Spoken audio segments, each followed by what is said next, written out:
there, beautiful people, and welcome to session 7 of Dragon Age Secrets. I am, of course, your DM of Doom, Son of Asgard, or World Tree Quests here on Twitch and YouTube, but today I am not the DM of Doom. Today I am your Keeper of Lore, your Game Master for my lovely cast, and we have all of them here today. We've got Stories from the Roses, we've got TTV Wacky Man, fuck yes, and we've got Witty X Witch, and we have got Jack Lish. Oh, I'm just gonna ride the high that I didn't fuck up. Do I have housekeeping? No, I do not have housekeeping. I don't at all. So we are going to get right into our lovely reminder of last session. So if I could have a volunteer, please, to tell us guys what happened last session. I don't know. Ah yes, you were not here. You are exempt from this week's offering. And if we weren't. Jess, are you going to do it again? I'm always happy to. Okay. Give Jess, my little if you wouldn't unhinged mind. recaps. Yes, please give us your little unhinged recaps if you wouldn't mind. Okay. So we were off to storm the castle, and we get into the courtyard, and there are all these bodies all over the place, and we were like, there's a blood mage here that's turning these into, like, weapons. Let's just burn them all. And so we burned the bodies. And then we find this little gal. She was in the bushes, and she's like, don't kill me! I was hiding in the pantry, and then these people came and were like, run away! And I was like, okay, but then I got out here, and people were up, but they were also dead, so I hid. And we're like, okay, well, you're safe now, goodbye. And she's the daughter of a blacksmith, which I put in there, because I'm like, if we go back to town, we're going to the blacksmith to hopefully get something from him. And then we go into the palace, and it was like, all chilly, and we're like, that's not good vibes. We don't love that for ourselves. But Tira kind of like makes like a little mini map in her head, and we were like going along, and we get to this grand hall, and it's like, oh man, at one point there probably were some really great parties here, but now everything is smashed to pieces. Darn it, no parties for us. But there are people there. There were knights that were cleaning up some bodies, as well as some, the moment like in anime where it's like, hey, their hair color is different. There were some people who were like, hey, they don't look like NPCs quite as much. And that is where you can always tell somebody's going to be like a main character in an anime because they don't have a one color t-shirt on or something like that. Like that guy's got just a basic blue t-shirt. He's going to die in 3 seconds. That guy's got a stripe on his t-shirt. He's important. I get you. Exactly. So we had a blonde-haired man in scale armor, a human woman with dark hair, and this twisted, warped staff. We had a Kunari, and we had an elf. And we're like, hey, are you guys wardens? And they're like, yeah, we are. And they like shooed the knights away like, hey, go somewhere else. We're gonna talk. And Tira had a fun little like chat with their elvish friend, and I'm trying to remember where I put their name. Where did I put their name? Are you talking about the Theron? Yeah, Theron. Yes, Theron. And they talked in Dalish, and of course, Meryl translated everything for Aldred so that he wouldn't be left out.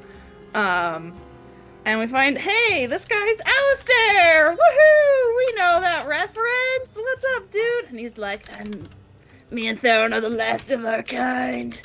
Oh, the angst! And we're like, cool, well, we want to be wardens too. And he's like, well, you gotta get some stuff first. Like, we gotta have the chalice. And we're like, we got the chalice. And he's like, oh my gosh, you have the chalice. You reignited my will to live. And we're like, great, you've can have the chalice. We just need it so that we can do the joining. And then he's like, you need some other things. Like, we need darkspawn blood, we need lyrium. And, I'm trying to remember what the last thing was. There was one more thing. Right? Am I remembering wrong? No, you're lyrium and darkspawn both. Okay. That's it. Okay. Lyrium and darkspawn blood, that's all you need. Yeah. And we were like, well, Tira's got like enough darkspawn blood for at least 2 of us. Because we're those kinds of weirdos that just see that and we're like, well, we'll scoop that right up. And Alistair's like, look, me and my group, we're gonna go talk to the circle mages and be like, hey, can we have some lyrium? And we'll get that for you guys, but you are in charge of getting yourself some more darkspawn blood. But then we had like a bunch of side quests offered to us. It was like, this like little guy comes up and is like, hey, take this, go on this adventure. So we had a couple options of things that we were offered to do. We could go northeast of Denerim and meet with a person who, it's a swordsman, and if he asks the question from where does the crow fly, and we say Antiva, then he'll help us out. And we're like, okay, that's pretty cool. And then lovely Liliana came and was like, hey, if you go kind of north of Crestwood, there's a storyteller friend who you can kind of recruit for help. He's called the Peacock, and you'll know it's him because at midnight he'll switch from playing a lute to a lyre. And so if you see that, you go, that's the guy. And there's one other one, or am I remembering wrong? No, oh yeah, the other one was we could go to the Deep Roads to go get some more darkspawn blood with Luca's help. And so we decided, okay, we're gonna go first with the storyteller, because very likely along the way, because darkspawn are taking over everything, we're probably just gonna meet them at some point above ground, and so we don't have to risk going underground for that. So we were gonna do that. We also asked about the blood mage who was here, and his name was, I hope I'm saying this right, Jawin? Isn't that right? Jawin, okay. And we got a whole lot of lore. He was sent to kill the leader here, because the leader here was like, I have a mage child. I'm not going to send them to the Circleville because I don't want to send the peasants there. And this dude was like, I'm going to kill this person. And almost succeeded, but then their little magic child was like, no, my parent, whatever shall I do? Ah, he is a demon. I shall open the door for them. And now I am possessed. So we got like this whole lore about that. It's really weird, Jess, because that's exactly how it happens in the game. Like that's exactly how he says it and everything. Like it's point blank is great. Yep. And then we're like, okay, we're gonna go our separate ways, but we'll meet back up. And Theron was really sweet with Tyrion, was like, hey, be careful being a warden, because you don't really get to be with your clan after you become a warden. They had a cute little heart-to-heart, which again, Meryl translated everything, because that's the kind of person that she is. And then we went to a tavern, and that was a bad choice, because people got drunk, and Luca was like, I'm a blood mage! We're like, stop it! And Tira was ready to fight some, oh my gosh, I just forgot what they're called. They're the knights that I'm supposed... Templars. Oh my gosh, yes! Wow! That was bad. That was a major memory lapse. And so we had a lot of hilarity and shenanigans with that. We got 2 rooms. Aldred was taking care of Tira, and Vessa was also with them because Meryl's taking care of Luca. We were like, we're not gonna have Vessa in the same room as Luca, because she might wah wah wah in his sleep. So we left off with us in our separate rooms, sleeping the alcohol off. Yep. I gotta go grab something real quick. I will be right back. That's absolutely fine. You go do what you have to do. So yeah, that's pretty much it. We left off with you guys leaving, Castle Redcliffe. So, with that being the case, you step out of the palace, back onto the road, just outside of Redcliffe. Do you want to venture into the town of Redcliffe? Or are you happy to start making your way to the north? We had spent the night in Redcliffe. Ah, sorry, yes, where we that's left it. off. You've spent the night in Redcliffe, so you're not stepping out of the palace. You're waking up in the tavern. The night had... I'm not going to say that he's unless anybody purposely wanted to get completely gone. I would say you wanted to get completely drunk. Tara did successfully. I was carried up by Aladran. Okay, then in that case, what I'll have you do for me? Yeah. You warned me about this. Yep. Yeah, yeah. So, I'm going to need you to roll for me. It's going to be Constitution drinking in order for you to avoid the after effects of alcohol. Hangovers. 14. A 14. Okay. You are... Honestly, how good would you say... Like, do you think Tura's fairly credible at staving off the effects of alcohol, or do you think that Tura's fairly new to alcohol? To be honest, it's a newer thing. Okay, then, by the workings of the book, the great Bible that is the Dragon Age TTRPG rules by the wonderful people at Green Ronin, by those rulings, that would be something that I would say is, I wouldn't say hard, but I would say challenging. Would you find that to be fair? So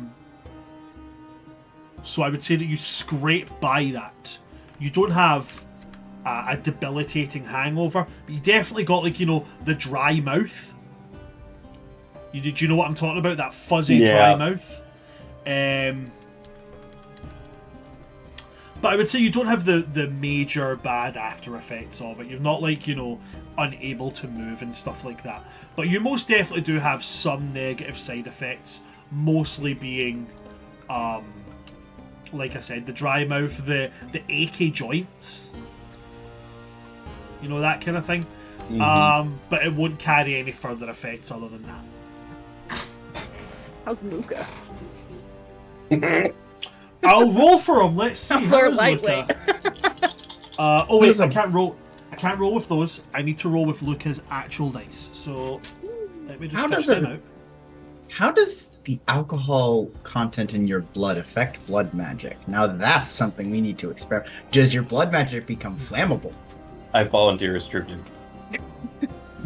Oh my god! Imagine a blood mage with such potent levels of alcohol in their blood that they just started blood magicking burning blood towards people. Yeah. Oh. How drunk you would have to be. Well, we experiment. That's what we do. Right. There is... Okay, so I found one of his dice. I do apologise, I'm very peculiar. I have to roll with their specific dice. Nah, I applaud that. We love that level of dedication. I've only ever rolled 3d6 for Tira. I get it. I got 3 specific sets of 3d6 I roll for Aldrad. And at the start of every session, I roll all 3 and be like, all right, you guys were the best, so you're getting to start the session. I love that. I am currently in the process. This is how metal I am about Dragon Age and specifically blood magic. I'm currently looking into the price of, you know, you get those liquid core dice. Mm-hmm. I want liquid core dice with small skulls in the middle of them, in the liquid, but I want the liquid to be my own blood. That's pretty Actual metal. blood magic. And I want to get like a full set of like, you know, full seven set polyhedral dice. Then I also want to get a set of 20 d6s made. Ooh. There we go. I found his dice. Yay! So I'll roll to see how he does. He's got decent constitution, but he does not have drinking, so... Okay, he has 2 stunt points on that. I don't think stunt points can really apply it. I have also checked in the book for role-playing and exploration-based stunts. They're not always feasible, and therefore it's down to the DM, or the GM, sorry, if they can be used at certain times. So that means that we also have a saved point where we can go, yeah, none of these really make sense. Okay, so you know what? We just don't use them here. So valid. So valid. Okay, so with that, I still don't think it's going to do him very well, because it's a total of 8 on the die. With his constitution, that makes a total of... Oh wait, hold on. 8 plus 5 is bang on 13. So even though it's challenging, he will still be... he is just scraping by. So he's worse than you, Tura. Not only does he have the fuzzy mouth and the kind of achy joints, he's also got the whole, you know, the really, really sensitive sense of smell you get? Like, oh god, take that away from me, I can't even smell it right now. He's got that as well.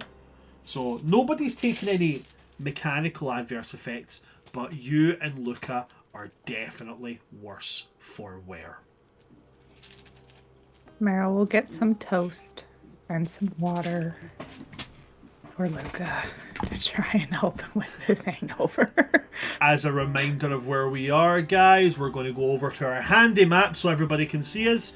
The Crossed Swords is where we are located down here, and for a further look in, we're going to go zoom in on Ferelden so you can see exactly where we actually need to move a little bit because we're here in Redcliffe. We're so cool, look at us. We're in a place that's in the games. How funky is that? But getting right back into it, guys. So Luca is just kind of sitting, rubbing his temples, just smoothing them out, and he puts his head up and looks towards you, specifically you, Aldrad, and is like, how do you survive that?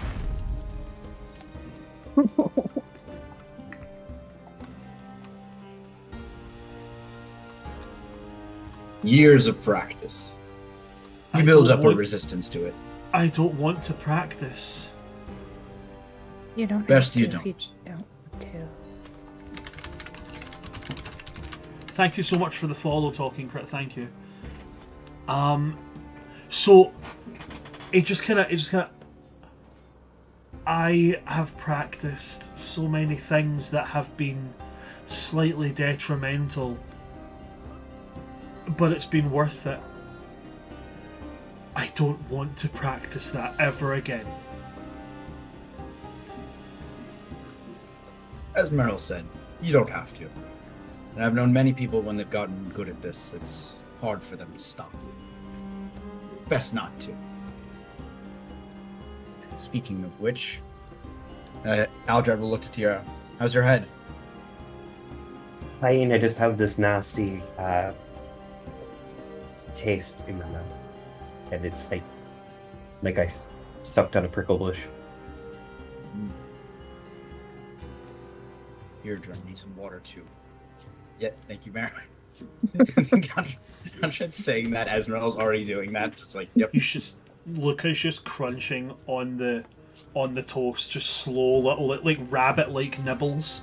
Every now and again, just taking a bit of butter on the edge of a dagger and just putting it on the bread and biting again, and bite and bite, and he's eating very slowly. Now, with that, you guys are, as you said, you guys are planning to make your way into the north. The north will take you up towards, over towards like High Ever, Coastland lands and such, before you're going to have to try and get a ferry to take you to the Isle of Janin. That's where you know That's where you know of the location, or the last known location of the Peacock. But there's a lot of travel in between here and there. You have a lot of options for how you want to go there. I believe I've already sent into the chat, into the Discord, a link to a map of Thedas. So you guys are and more we than also equipped. have.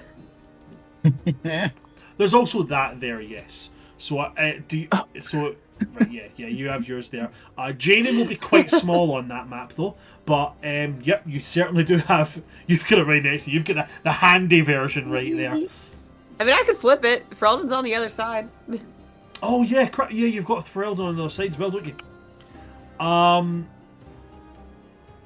Where was I going to go? Yeah, that's where I was going. I need to look at this. So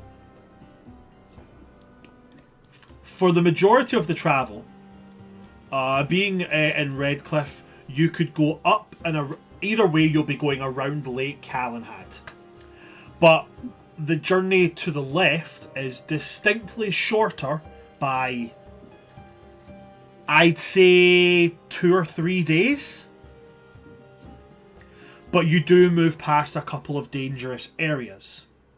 Namely, you move past the mountains which attach to the entrance to Orzammar, City of Dwarves. If you go around the right-hand side, you are travelling a longer distance, a decent part distance. You'd also be making your way back towards Lothering. Little bit of a risk there as you've been moving back in the same direction. But ultimately, passing Lothering, there's not a lot of there's not a lot of places in between. Not a lot of settlements, towns, villages. So ultimately, less eyes on you. So one you will risk being seen by others. One you will risk being seen by Darkspawn. But we need the Darkspawn blood. But we need Darkspawn blood. You do need Darkspawn blood, but do you want to go against the Horde? Fair. Is the question. Valid. Fair. So our So options swings are swings and roundabouts. Yeah. Horde or people. I love that that's a genuine question. It's like, Yeah. it's like Darkspawn are vicious and everything. They might kill us, but people are the same and they have opinions. So like, I don't know. They'll say mean things to us. A While lot they of kill us. a lot of Shemlin in that area. I don't.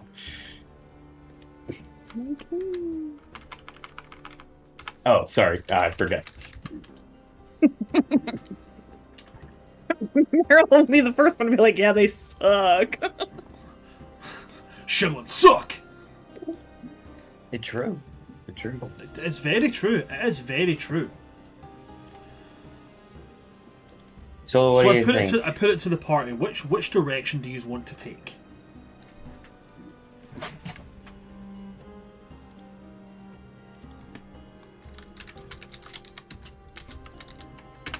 Being seen by the Horde sounds like a bad idea.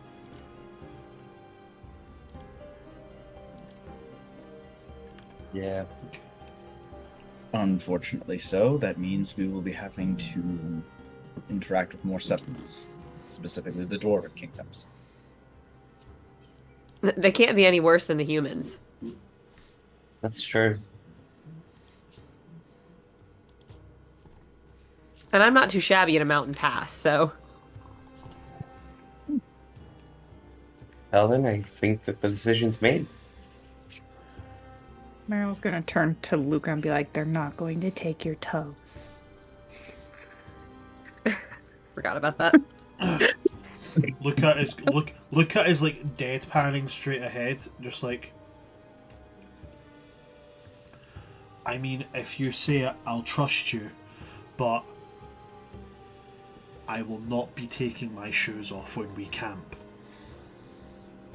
That is very fair. It's honestly probably smart to keep them on in case we have to run. Vesta kind of wiggles her bare toes. Luca will look down at the feet, look at you, and then just be like, you might want to buy boots. It's like, this is what the Dalish do. But they'll take your toes. I'm gonna pat my my bow and quiver of arrows and say, I'm not too worried about it. I wish I was as brave as you.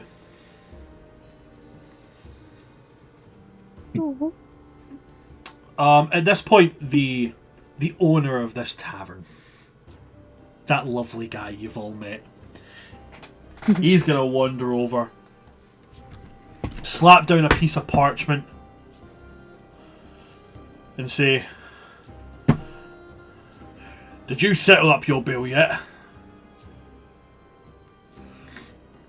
Last night we did. We paid for everything. Are you sure? Because I don't remember getting any coin off of you at all. We gave it to one of your workers. How do I know that? I'm gonna lean over to whoever is like not directly engaging with him, so not Meryl right now. Just be like, this is why I hate the Shemlins. Well, if you hate us, I don't know that word, then why don't you wander back off to your forest? I Fucking bet! and yeah, she's like, all right, don't tell me twice. She's out of there. Okay, you stand up and go to move You don't out. want me to pay And- my bill? All right. And there's a moment where you guys see him reach out as if to grab, and then a hand comes on his chest, and very, like, not like what's the word? Condescendingly polite, genuinely polite, but also very firm. A voice is going to say, "I don't think that there's any need. I was here last night. I witnessed them paying. So, your extortion is not going to be noted as long as you end it now. Turn around and save yourself any hassle." And standing with their hand on him, so the hand is a gauntleted hand. And we're not talking like chain, we're talking like plate mail. Very, very fine plate mail. It's superb. And no, it's not Sir Perf. Far much younger than Sir Perf. We are talking maybe 19, 20 years old. Very young. He's a baby. Also a human. Oh, so real baby, an actual baby. Short hair at the sides, has been cut with a dagger. Short at the sides, but fairly long on top, with a little bit of length at the back, enough that it can be tied up, so that if he wants out of the way, but it's hanging down right now. So he has a mullet. He's got what I would call I wouldn't call it a mullet. I'd say he's got a let down faux hawk. If it was to be put up, it would be a faux hawk. But sitting down without any, as you can't really spike anything up in this setting. But sitting down as it is right now, it does resemble a styled mullet. The armour he wears, you can hear the clinking of like chain under it. But instead of plate visible below, it is long burgundy skirts with gold tasseling, as you can see that he is an initiate to the Templars. Oh yeah, there were a lot of them there last night. And with his hand still on this man's chest, he turns and smiles at you guys and says, I've heard from the Order that you're going to be going towards Jainin.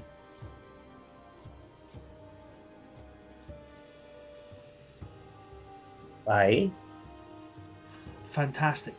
I'd like to accompany you if that is comfortable with yourselves. I have a friend who I have a friend who I'd like to visit in the Kuzland lands, and I would like to I'd like to ensure I can travel safely. As you're a group who seems quite capable of looking after yourselves, I'd like to join you. Sensing the instantaneous tension within the air, Aldrad will smile back at the young Templar.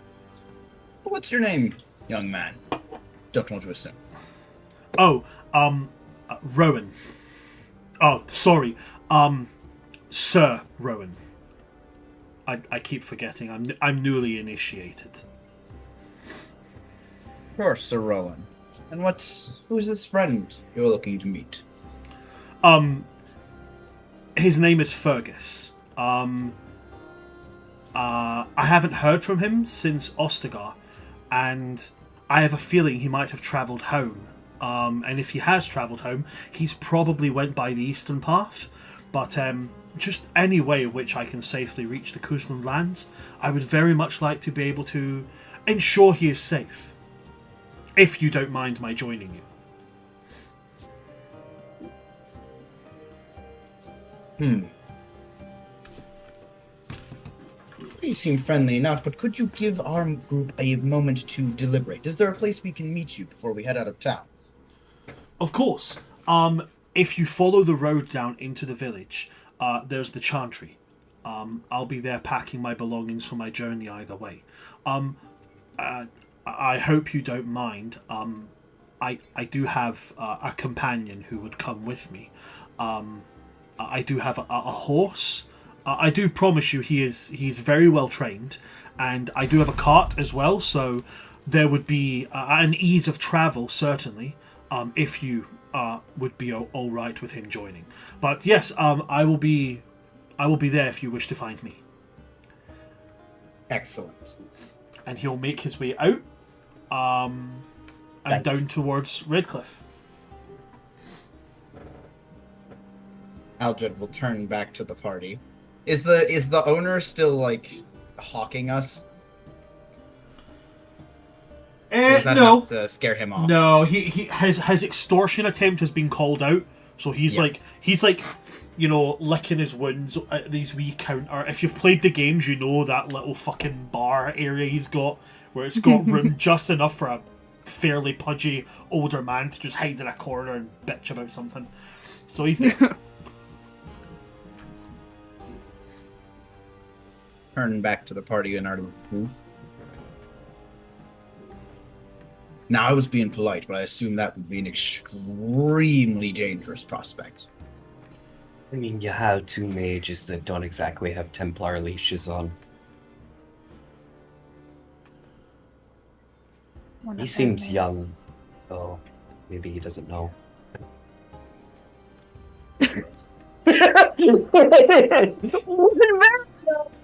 Like, from like the beginning, they're probably taught like, hey, if you see mages who don't have their leashes on, they need to be murdered.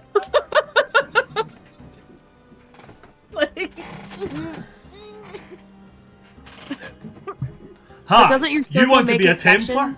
You want to be a Templar? How are you with cold-blooded murder? Like, doesn't your circle make exceptions for mages who join the wardens, though? Yeah, but we're not supposed to tell anybody we're wardens, remember? Because wardens are pretty much an enemy of the state at the moment. But if it keeps you alive. It's either we die because we're mages without Templars, or we die because we're wardens. Either way leads to death. We also have Luca, who's a blood mage. Templar Templars don't make exceptions for blood mages. I mean, we could just leave. That was the idea with being polite. He was going to leave either way. So he shall go back, and we can avoid any further awkward conversations and simply skip town. I assume we're all experienced with skipping town on people that we may have strong connections with in the future. There's a big smile at Aldred.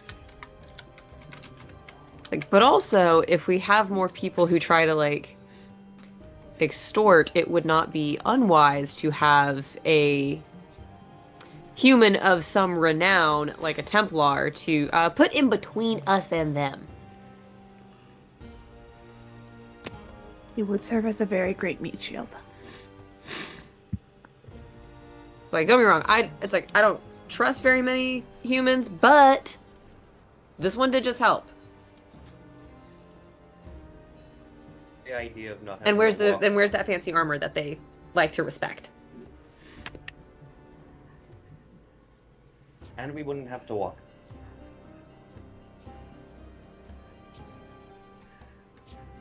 Gosh, you've convinced me.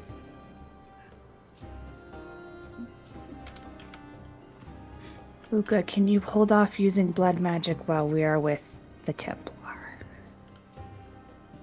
As long as I'm not attacked by something where I would have to use blood magic to defend myself, I am capable of restraining myself. Okay. Then I think we would be okay at that. Also, if the Templar does try to leash me, I will boil his blood inside his body. No, yeah, Please that's don't. yeah. I'm usually with you, Meryl. I'll side with Luca on that one. That's self-defense. That's my favourite reaction ever when it comes to blood magic in this kid, is when, it's when Meryl turns and goes, "Can you do this thing?" And he's like, "Yeah, I can do that." She's like, "Yeah," and he says, "But if they fuck up, I will absolutely bloodbend the shit out of them." Then they go, "No." It's always like, oh, it's my favourite reaction ever. We were so close. We were so Two close. steps forward, one step back. I'm gonna start fucking with the lights on. It's gonna be like, "Luca, can you do these things?" Of course I can. I'd be more than happy to help, but I will blood magic the shit out of him.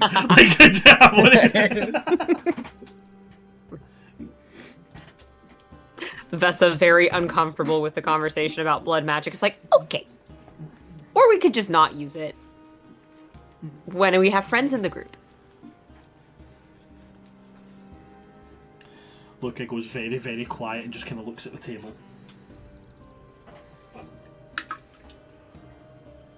Just, kind of motherly rub his back.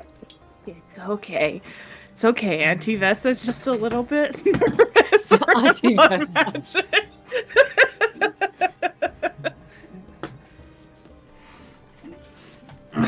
Magic wasn't my thing. That was the keeper's thing and the first thing. And I didn't really do the whole magic thing, and it's weird. You do know all keepers know blood magic, right? Of some form. That doesn't mean they use it. Luca's going to look up as you speak, Vess, and go, "No, I understand. I won't use blood magic. Can I make a request? Can I make a request of you, Vessa? What is it? I have seen several very talented archers accidentally shoot their allies. Would you be okay with not using your bow to defend yourself? If I were to perhaps replace your bow and arrows with perhaps a spear or a large sword, as the metal men like to use?" Listen here, punk. He does react. He just kind of goes, "Or do you think yourself to be more than capable of using it without risking other people? Because you've trained extensively."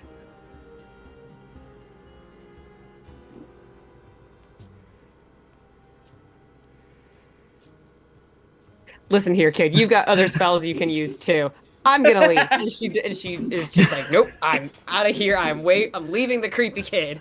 I love this so much because you've got like one person who's like, he is a child and must be protected. You've got one person who's like, he can teach me great magic. So you just get Vess going, Demon Child! Fucking great, I love it. Vessa is these hands rated E for everyone. This is one of the things that I feel like, this is, for those that are watching, this is one of the reasons why I love Dragon Age. Because, like, the whole point of the Dragon Age games is that you can't get everyone to like you. If you get someone to like you, someone's going to be pissed off at it.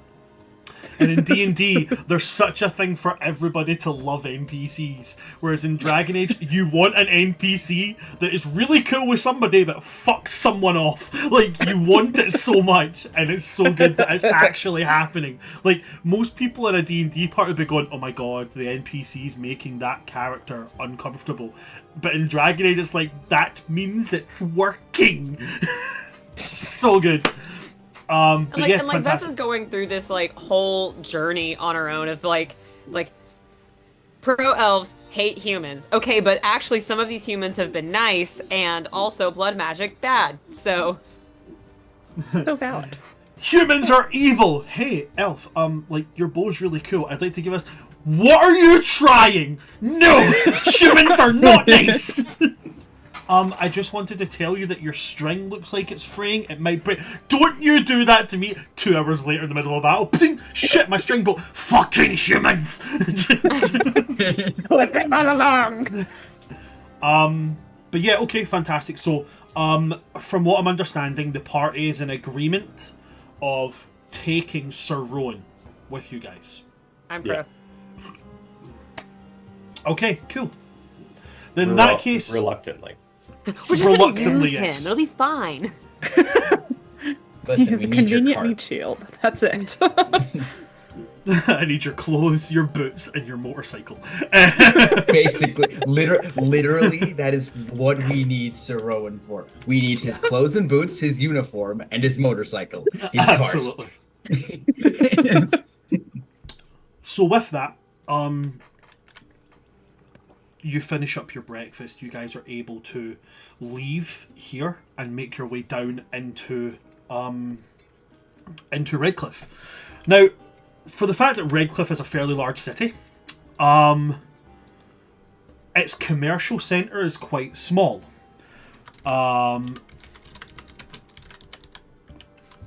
You have what you can very clearly make out to be a blacksmith. It's very telltale in the fact that, one, you can hear the sound of wheels grinding inside. You can hear the heavy sound of bellows pumping air. There is also, from what you can see as you come down to here, a couple of houses all around, and then right into, right across from the blacksmith, you can see a chantry. This chantry is much larger than the one in Lothering.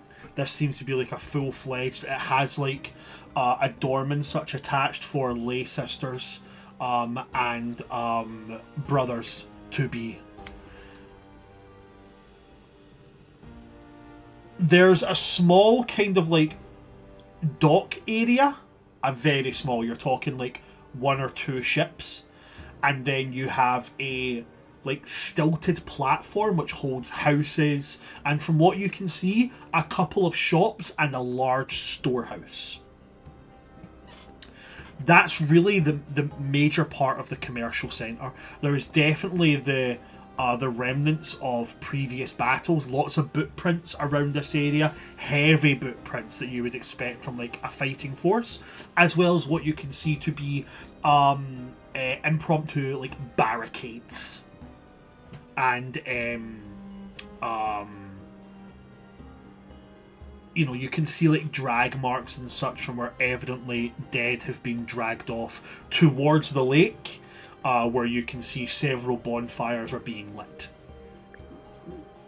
No, they've not just chucked them in the water. No, It's like, they people drink from that. Gross. And now everybody's sick. So, with that being the case, is there anything you guys want to do here? Or do you intend to go straight to the chantry, get Sir Rowan, and get out of Dodge? What would the party like to do? You guys want to go to the blacksmith and maybe make good on the fact that we saved the guy's child? Meryl doesn't use armor, so she I doesn't have care. no need for it, but We could If see somebody if we else- could get your big hole fixed, Aldred. Hmm. It's kind of a big target. She'll just Aldred will. poke him. Just poke him in the chest. Just jabbing him in the chest. See? It's really easy to hit right there. True enough.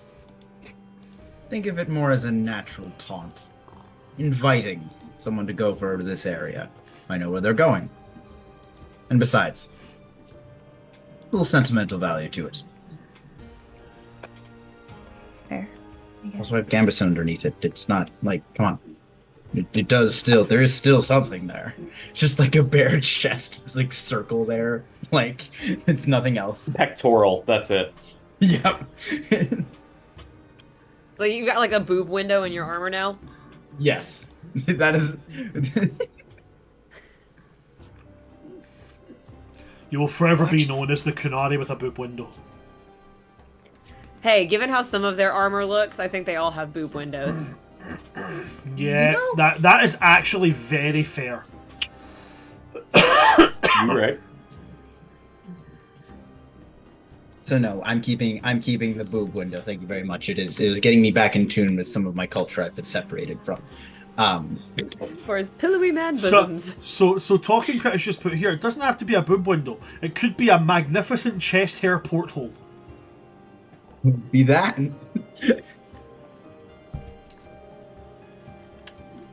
So, hello Heath. He was being mean to my uncle. Not be mean. Oh, he's so mean. He's so cute, but he's such a jerk. So, is anybody wanting to go to any of the shops, or are we going Chantry? There's also like just a general store. Are they like potion shops? Not really. Potions are fairly rare within the world of Dragon Age. Yeah. I just want to get more mana potions just in case. Like I know in D&D, like you know, you walk into like any shop and like, hey, we've also got a small selection of health potions. In Dragon Age, you're probably looking at like larger cities, or very specifically, mages. Like if you want potions made, the best places to go to buy potions, funnily enough, is a circle, because they have Tranquil, and Tranquil can handle lyrium without adverse effects. Therefore, they can make lyrium as well as health potions. On the other side of that, dwarven settlements or dwarven craftsmen, also because dwarves can't really be affected by lyrium, unless of course they're like bathing in it, at which point they kind of get a little bit fucked up in the head. So fair.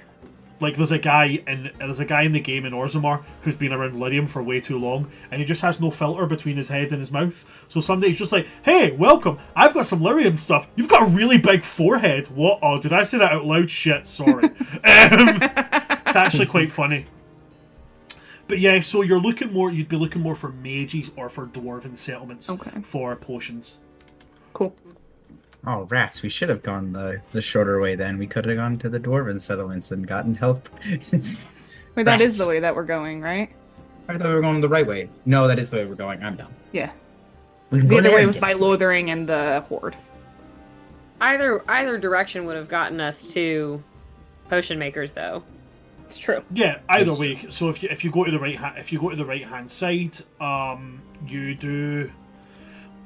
Let's see. If you go along the right hand side, as you're coming up, you'll go back towards Lothering, but you do come up nearby Crestwood. So you could hop there. Crestwood does have a trade route with the circle, so you could buy from there potentially if you catch them at a point where there's a merchant there. Going up by the left hand side, going up by the left hand side, you do pass by the mountain route to Orzammar. You could catch again dwarven traders, but they'll usually be outside Orzammar. So you'll be talking like maybe a 6-hour detour, 3 hours to get there, 3 hours to get back onto the road. But I mean, you're going to save 2 or 3 days going the short way if you do, so you've got some time to play with. So you could jump to Orzammar outside the main gates and see if you can find any surface dwarves who are restocking in Orzammar. Could potentially be the possibility to trade there. Also, we've got a bot in the chat. Yeah. Damn you, bot! Remove yourself before I remove your face! Bot spotted. Be gone from me! Satan. No, Satan can stay. We like his ethics. That's Satine. It's pronounced Exercising. Sati. Excellent movie. So good. Such a great movie. That would make such Also, a hi, good setting Kitten. for a D&D game. Yes. Imagine a D&D game set in retro game worlds. That would be really fucking cool. That would be cool. fun. Just like today for the games, we have Cloud from Final Fantasy, we have Jack from Jak and Daxter, Crash Bandicoot, Spyro the Dragon, and Pac-Man. So fun. Who's this NPC? It's a raccoon hanging from a cane with a weird hook. Sly raccoons in the house, people! Like, I just think it'd be really, really fucking funny. That'd be amazing. Like, imagine Sly Raccoon fighting Sephiroth and just be like, this is so not what I signed up for! I just think it'd be really fucking cool. But anyway, getting back to this. So, I know that quite a lot of you don't use armour and such, but Aldred, do you want to go to the blacksmith? He did say, Villana, his daughter, did say that if you come by, she's sure her father would reward you guys for ensuring that she got out safely. So there is that there, but again, it might be nothing. Could be bread. Could be bread. You like the bread? You like Sure, the bread? I think Aldred would want to go anyway, just to make sure that she got home, if nothing else. Okay. Like, just, yeah. Is anybody else going with Aldrad, or do you want to do your own thing? I'll go with him. Say, might as well go. Okay. Tura? I'll putz around. You're just going to mill around? Yeah. Okay. So then I think what I'll do is I think Luca will stay with Tura. Okay. But we'll go with Aldrad, Vesa, and Meryl first, okay? Oh no. So you guys get to the blacksmith door and you open the door and there is a lot, like, very, very strong built man. As you step in, there's quite a heavy smell of stale alcohol. And you can see, a man standing at his forge, hammering away, seems to be repairing armor. And it looks to be like armor for like a militia. Couple of pierce holes through it and stuff like that, but from what you can see, Aldrad, actually, you might have a better chance at it than anybody else. You might see some extra stuff. So what I would like you to do for me, buddy, is if you could roll me at your choice, either perception, I would call it seeing, or you can use cunning, military lore. Funnily enough, given that my perception is a 2, and my cunning is a 0, the bonus is exactly the same. So, but you know what? I'm gonna go with military lore, just because I feel like that's a more fun angle to go with. Okay, You know? absolutely.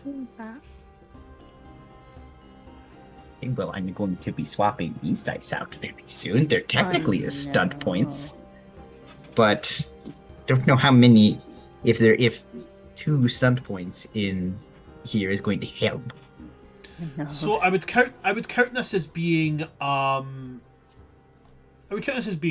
role playing scenario. Yeah, makes sense. So would there be with? I don't think many that are going to do much World of Good. No.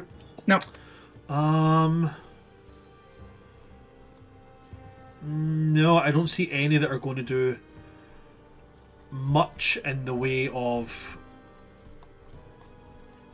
that. So what was your total that you rolled? 8. An 8 total. Yeah. So on an 8, based on your background and such, based on your knowledge of what's the word I'm looking for? Based on your knowledge of military activities and such, I would say that noticing these kind of things would be easy for you, but that's still going to fall short with an 8. Yeah. I'd be looking for a target number 9 on that.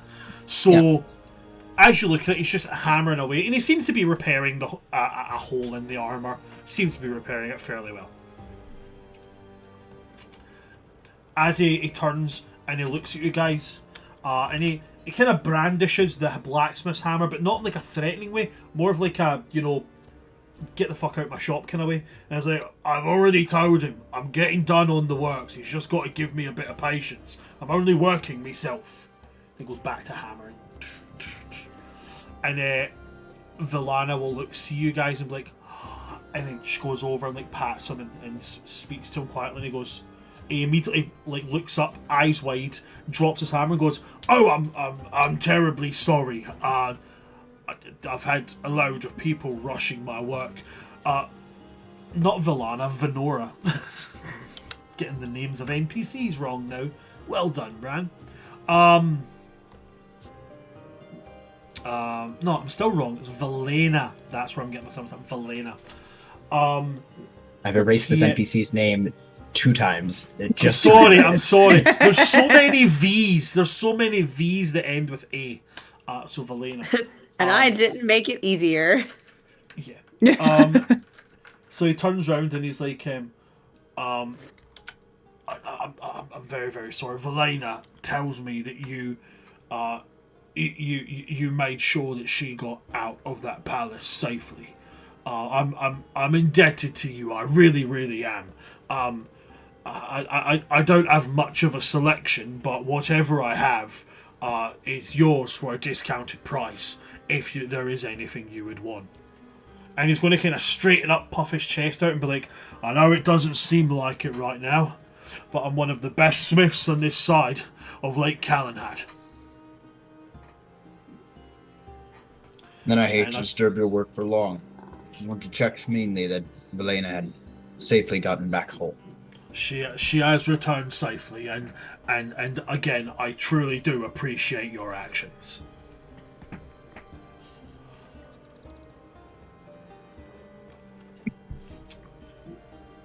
No, we got extorted this morning. If there's anything that I can do to show my gratitude, please just say the word. I want to at least like look at what he has. Okay, Just because I'm nosy. Look around, yeah. Want to peruse? Absolutely. I mean, even if you don't buy anything, looking around is certainly not gonna do any harm. Okay, so No he does time for looking. He does have mostly what appears to be like, arms and armor. Okay, so you can see like light and heavy mail, light, and he does have heavy plate here. He has shields here. He's also got a fine selection of weapons. There's no missile or ranged weapons, other than specifically weapons that are used for throwing. But he does have quite an extensive list of melee weapons, including some very decent looking swords.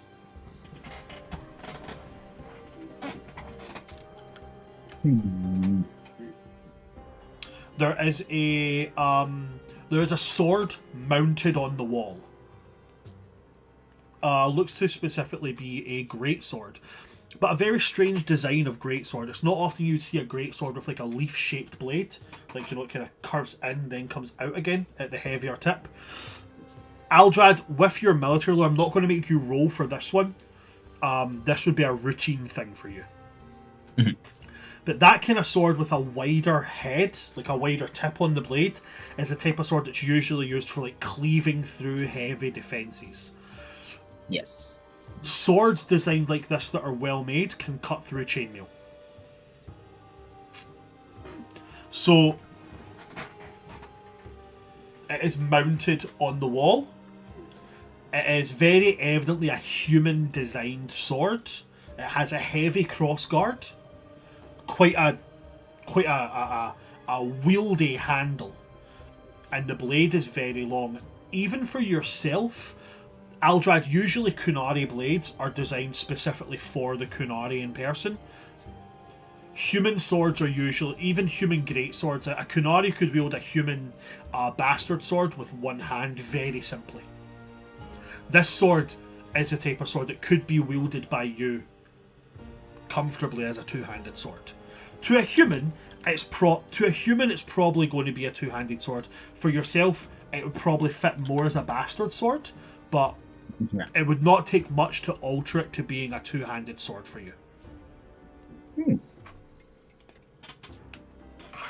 Well, you know what's up my alley, of course. The bigger the hunk of steel, the more I'm interested.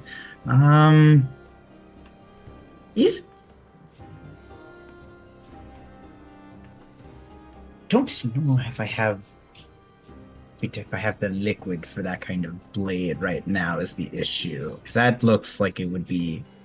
I have money. I don't want to take other PC's money. The player It's feels bad fine. about Meryl's it. not going to use it except for potions because she doesn't wear armor or use weapons. She also has the leftover money that Osric gave us when we were staying at that one inn, so. And that's money for all of us. How much is that leftover money, actually? 7 gold. 7 gold. So.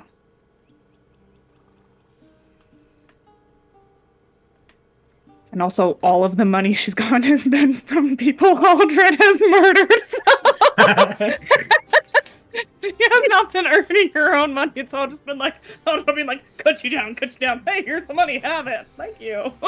So. Meryl has not been making money. She's just been having it handed to her, being like, thank you. Let's be honest. That is adventurers' like secondary income. Even sometimes primary is just loot. I'm just saying that it's all come from Aldred, so basically Meryl's money is Aldred's money. I mean, it's fair. It is fair.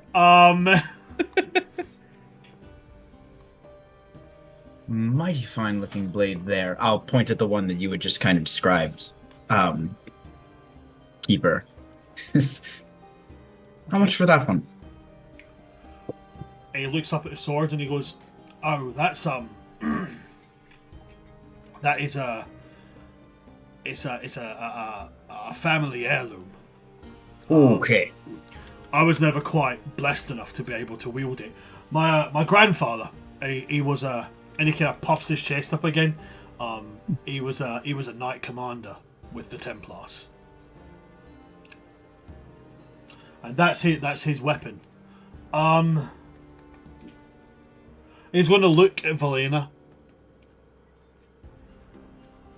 I could see my way to parting with it for a fair price, and if you're willing to give me a promise. Well, I'll hear the promise first. The price is probably easier. Here's my promise. Here's what I request from you. Take the sword for a price. And if you come across a better sword, one that you'd rather use, you bring it back and I return the coin. Or you keep it if you ever do decide to, join up. I don't know what there is about it, It's a well-made blade, not made of any, just passing steel or nothing. It is made of silverite. And as he says that, he takes it down. And as he takes it down from the mooring, you do see as the light hits it, there's almost like a pale blue sheen from it.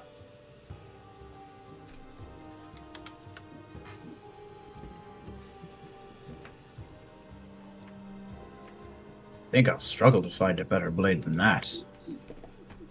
Oh, But you have my word. So there are definitely better swords, better materials and such, but it's not the kind of weapon you would expect a lowly blacksmith like myself to have in their possession.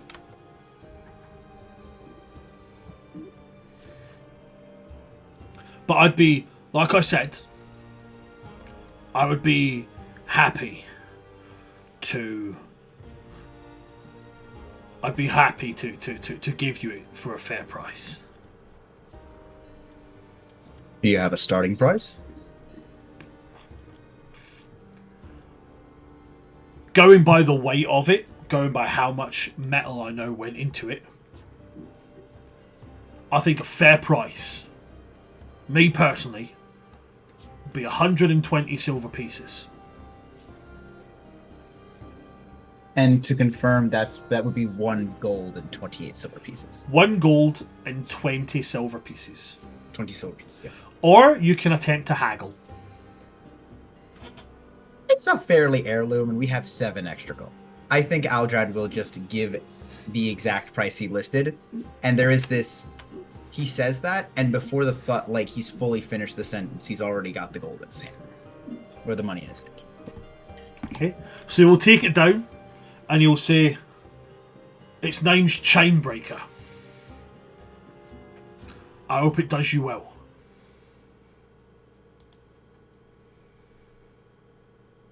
I think it will. I plan to have it live up to its namesake. So, Chainbreaker does have a couple of properties about it. Oh, it does now, does it? Chainbreaker is a finely crafted sword that is made with very specific intent. I'm trying to figure out how to word it. This is my first ever attempt at homebrewing within Dragon Age. But essentially the idea behind it is this weapon is designed that it goes through fair amounts of armor. It will ignore 5 armor. Oh. Because it's made of such fine metal, there is a -2 to the strength requirement to wield it. So you don't have to be as strong. It is a hefty blade, but made from a much higher quality metal.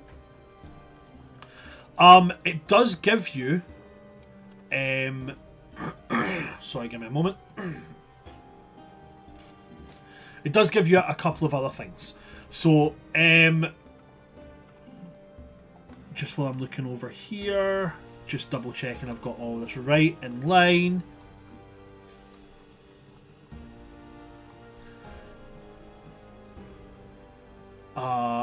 It gives you, it's saying here at 1 talent level. Ah, yes, I understand that. While you're wielding this, you have the heavy blades. You have the heavy blades focus, yes. Do you have a talent related to heavy blades? I think I do. Two-hander style, yeah. Two-hander style, okay. So you count as being the next level in that talent while wielding this blade. Oh. Okay, we gotta get this blade for you. I already got it. I bought it. Oh, you did? already. Okay, sorry. Yeah. I had to take Heath out. It was 1 gold and 20 silver pieces. Of our 7 gold extra, I was like, yeah, that seems fair. I don't know. And the other thing as well, is that this blade, despite being made to cut through chainmail, is also it was a Templar's blade. So while you may not be aware of this above table, in order for you to know the full extent of it, if you're fighting against someone that has if you're fighting against a mage, a damage with this damage with this weapon, you can also add on your willpower to that damage, as your willpower is what you use to repel magic. Oh. So like when you attack with your sword right now, you add your strength onto the damage. Now you add your strength and your willpower, as your very innate resistance to magic pushes out against it. Y'all, if we fight a mage, I have this show's plans, and I rolled very well with Altrad, so that's why I'm convinced he's going to die before we do anything cool. I have a 4 to my willpower. We love it. Although I still have a -1 to magic and spells, but it's fine. So we're You okay. hit stuff. Okay, yeah. Well, -1 to resist magic. That's just a Kunari thing. Oh, okay. It's okay. Tyr and I will handle the magic stuff, like preventing that from hurting you. You just kill them then, and then we'll take their I bet- money. I'd say doing 9 damage to them off rip. Is awesome! nice. That's so cool. And the thing is as well, remember that if you're going up against somebody that is wearing like armor, you're ignoring 5 of that armor of this weapon, so you're doing a certain amount of penetrating damage as well. Can I just say, tank. I really like. This is such a cool weapon. Although there's always that part of me that's just like, man, why does weaponized bigotry have to be good? I don't like this. Like, it's what this is. Welcome to Dragon Age. The world is really cool, but it's also kind of sucky. Yeah. And just to confirm, Brand, this is a 2-handed sword, so it's This is a- 3d6 damage, or is it a bastard sword? A two-handed sword that ignores 5 armor, has a -2 to the strength requirement, and you can add your willpower to your damage when dealing damage to a mage.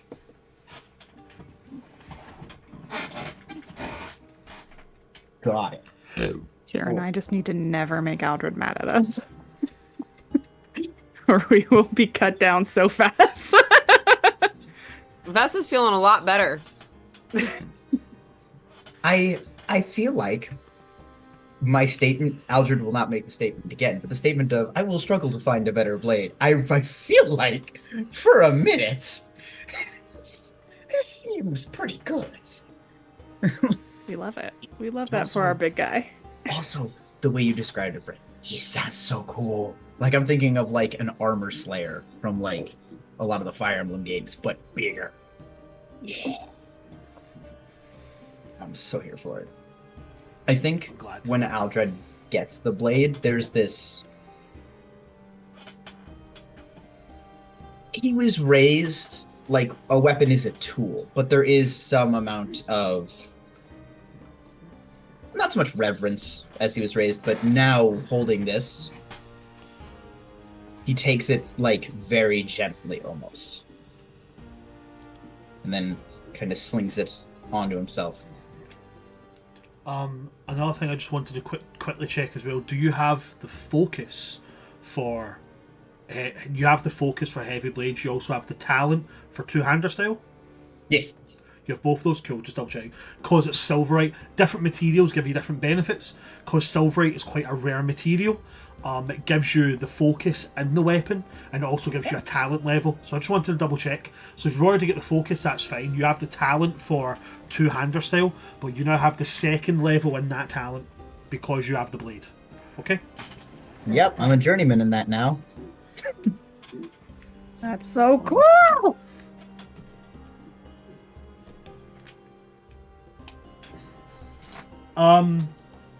So you take the blade, and as you look at it, and you're able to see these. Maybe not everything about it, but you can tell it's a very finely made blade. You can tell from looking at this, if you swung hard enough, you could cleave through even heavy leather-backed mail. Like it was no problem. You also know that even by human standards, 120 pieces of silver for this blade is massively underpriced. You don't know what the price would be, but you know that that is a decent human sword can go for a gold piece.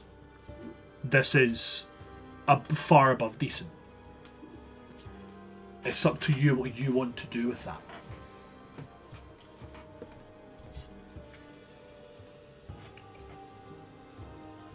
I think in addition to the regular price he mentioned, I think I'm just going to drop another 20 silver with it and say you should value your work more for one of the best blacksmiths on the lake. You honor me with such a blade. I intend for its namesake to live up to it. Or hopefully I shall as well. He will take the extra 20 silver and be like, I appreciate the honesty, I do. As for, and he's going to look towards to Meryl and Vesa. Is there anything that I can offer to you? I don't have much in the way of elven designs, but if you have anything, I'd be happy to attempt to make it for you. I'll never say no to more arrows. I'm sure I do have arrows. So if you just give me a moment, I can certainly try and find those for you. Of course. And he will go off and root around. And he's not a Bowyer, he's not a Fletcher, but he does have a couple of standard bundles of arrows. So you can mark in that you've got an arrow restock. He'll give you them for a silver piece each bundle. So you're talking 2 silver pieces. Sorry? Is each bundle 10 arrows, give or take? I do believe that by the books, I do believe it is every bundle is 10 arrows. Okay, I just need one bundle then. I've got 32 arrows at the moment. Okay, so in that case, yeah, he'll give you the one bundle. And I believe the pricing on that, a bundle of arrows, I believe, is where's the one that I've got set specifically at weapons and armor? They've all just moved all over the place now. Weapons, armor, let's see, weapons, we're looking for arrows. You're not going to tell me where the arrows are. You're not going to give me a price for arrows. Okay, well, actually making it difficult. Genuinely doesn't give me a price for arrows. Odd. Oh wait, no, it does. Sorry, each bundle of arrows is 20. So do you know what we'll do? We'll just say because I said there was going to be 2 bundles of arrows of 10 for 2 silver. He's got 1 bundle of arrows. There's 20 arrows. It costs you 2 silver. Yeah. Cool. Me adjust Oh, my wait, no. numbers. Hold on, because he said that he was giving you them at discounts, so we'll call it 1 silver piece for the bundle of arrows. Cool beans. I've got 52 arrows. Nice. It's a load of dead darkspawn. Meryl, anything that you would like at all? I think during all of this, after giving Audred the gold to get the sword, probably Vesa and Audred would recognize the attitude that Meryl first had when she first met them, when she just didn't talk. And she just is standing next to the doorway, just completely silent, very closed off expression. But I'm not going to say why. Okay. Then, if that's everything for you guys and the blacksmith, we'll jump to Tura and Luca. So as they make their way to the blacksmith, Tura, you and Luca are standing outside. What do you do? I think Tira heads over to the lake to go skip rocks. Aw, Okay. that's really wholesome. So going over, skipping rocks, fantastic. Love that. Yeah. I don't even think I'd call that a check. Do you know what to do? Just roll me a dexterity check. A gajillion. A gajillion, but that's the most powerful card in all of Duel Monsters. 14. Yeah. You pick up a stone, fairly decently oval, flat, chuck it and it hops about 4 or 5 times across the surface of the water. Anything else for you at all, or are you just... No, Tira's just passing time. Just passing time. Okay. Behaving for once. We appreciate it. Do you know what? I think Luca's just going to join you in the silence. But I think he's just going to kind of stand and just watch you. Every now and again look at you, then look at the rocks. Look back at you, back at the rocks. And then eventually the rest of the party can join you guys at the side of Lake Calenhad in preparation to move. Everything From you looking for? Sorry, go ahead. Go ahead, Tara. You get everything you're looking for? Aldrad will hold up the blade and just kind of shine it off the light. Still, I think, like, looking at it, just kind of admiring it.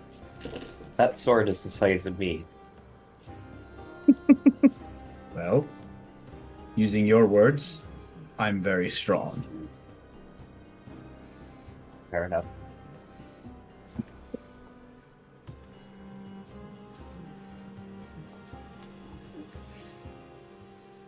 So now we gotta go meet a Templar, right?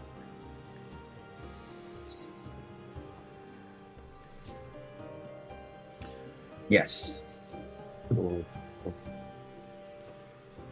Would you rather we meet you elsewhere once we've gathered them? I'm fine with it. Is what it is.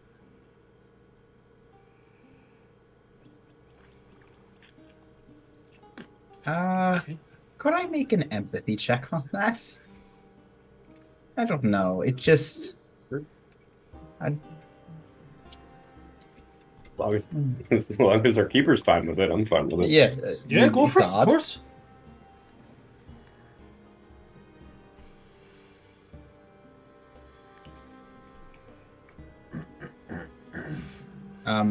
Empathy 15. Do you think he's able to get a good read on you with that? Yeah, I mean, she's not hiding it. She's very uncomfortable with the concept of hanging out with a Templar, given her, like, practical apostate status. So, like, not the most comfortable thing, but, like, there are worse people that she could be teaming up with, so she's like, this sucks, but whatever.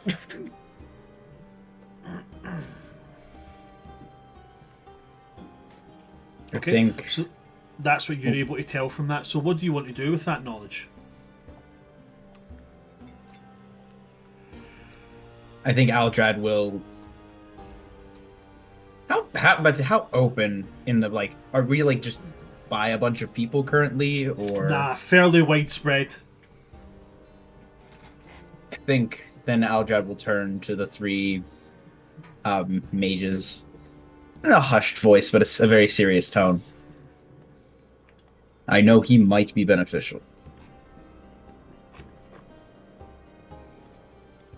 but I much rather prefer your all's safety and comfort. You have the last word on this. I've not exactly had amazing relations with the Templars, but I can assume my worst day is your best day. Girl, look to Meryl. Her still kind of got like that like closed off, like glazed over look, on her face. Then she'll just shrug.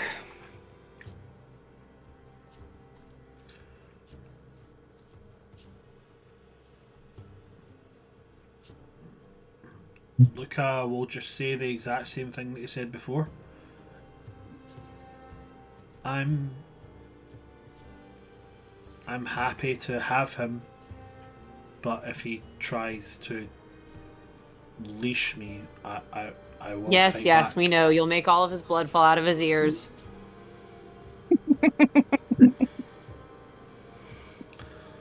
And eyes. And nose. And other holes. All right. Well, I will be joining Luca in that if he harms any one of you. Though my way will be a bit more direct. Give him more holes to bleed from. And Aldred will spin around and walk.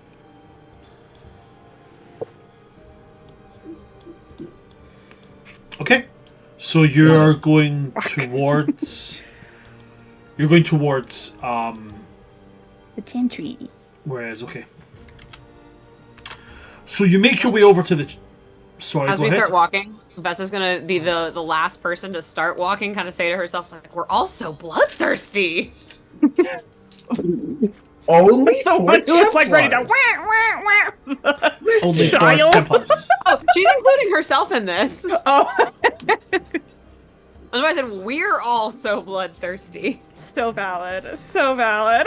No, she's right. Yes. You're just like, wow, we're a bloodthirsty bunch. Okay. I appreciate This this. is our vibe, huh? Okay. So you get to Sir Rowan, who is outside, and he's got this lovely, like, Palomino Clydesdale-like horse.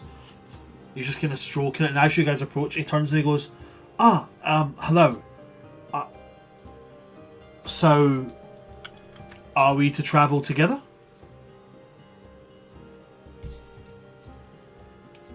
I was just crawling in the cart. Appears that way. Excellent. I'm very, very grateful for you allowing me to join. Oh, by the way, he's going to gesture to his horse, and with a bit of pride, he goes, This is my best friend. He's not technically an ordained knight, but I like to pretend he is. So I'd like to introduce you all. This is Sir Cuthbert. I love him so much. Vessa might be getting a crush. On a Templar of all people. On a human? I know. A human Templar? She's like, oh, but he loves his animals. And she's like such an animal person. This is by and far one of the best things that's ever happened so far. Ever happened. Blood magic? Hell no, not acceptable. Human Templars? Absolute scumbags. Human Templar that likes his horse. It's not even just like, oh, positive thoughts now. It's literally like a dial going from this end to that end within 2 seconds. Like, There's picture like Vesa sitting at the fireplace, just like, I'm not even looking at him. I'm not even looking at him. And here's just the crunching of an apple, and just him feeding his horse an apple, and Vesa just being like, pig face. She's really having this like, this wicked like, what is this feeling so sudden? And kind of moment. So one of those ones Like, you go oh, to your wait. friend, I need you to help me. Why? I'm feverish, I'm having palpitations, I can't stop sweating from my palms, and I'm blinking having a heart rapidly. attack. I'm dying. I'm blinking rapidly. What ailment do I have? Oh, yeah, you've got a crush. What part of me is being crushed? Your heart. Anyway, all that to say is she is going to march right up and offer a little rationy snack to Sir Cuthbert, and also pet his little nuzzle. No. His Give little him a snoot. little love. His little snoot. He will just he'll kind of like watch you doing that, then watch that, and then he gets this strange look on his face, like a kind of like half frown. Before he turns to you and Let me be clear. Is the Templar frowning at me or the horse frowning at me? the Templar, but it's Okay, not, that's fine. It doesn't I was seem like, like is this horse it doesn't seem like frowning frowning at to me? you. I'm It's more like it's more like he's looked at you, smiled, then looked back to Cuthbert, and then like got a thought and then frowned. And he's going to turn back to you with a soft smile and be like, Andaran Atishan? Am I saying that correctly? Close enough. Ah, thank you. Better than me. What? I'm quite good at languages. I speak 4. Really, which 4? Well, obviously I speak the common tongue. I'm also fluent in Antivan, Ravani, and I do have a slight spattering of Kunmat. I'm like this isn't Vesa. This is just Abby. This Templar sounds hot.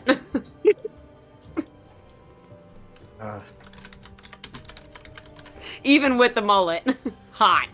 I think Tira's side-eyeing the fact that you were like, close enough! When you corrected a Templar for like 4 minutes when we first got here. I know. It's like he likes his horse. He can butcher my language all he wants. She's also focused on horse right now. He could be like, parlez-vous française, and I would be like, yes, please. And any other Templar walking up to you and go, hello, elf, and Darren Atishan. This guy, I don't think I pronounced it right. Pronounce it any way you want. You love your horse. At this particular moment, I do think it's less the like possible beginnings of a crush and more the like I'm busy with your animal. That's so valid. That's such. It's like when somebody like has a puppy, and you're just like, well, I guess we're best friends because I just want to pet your dog.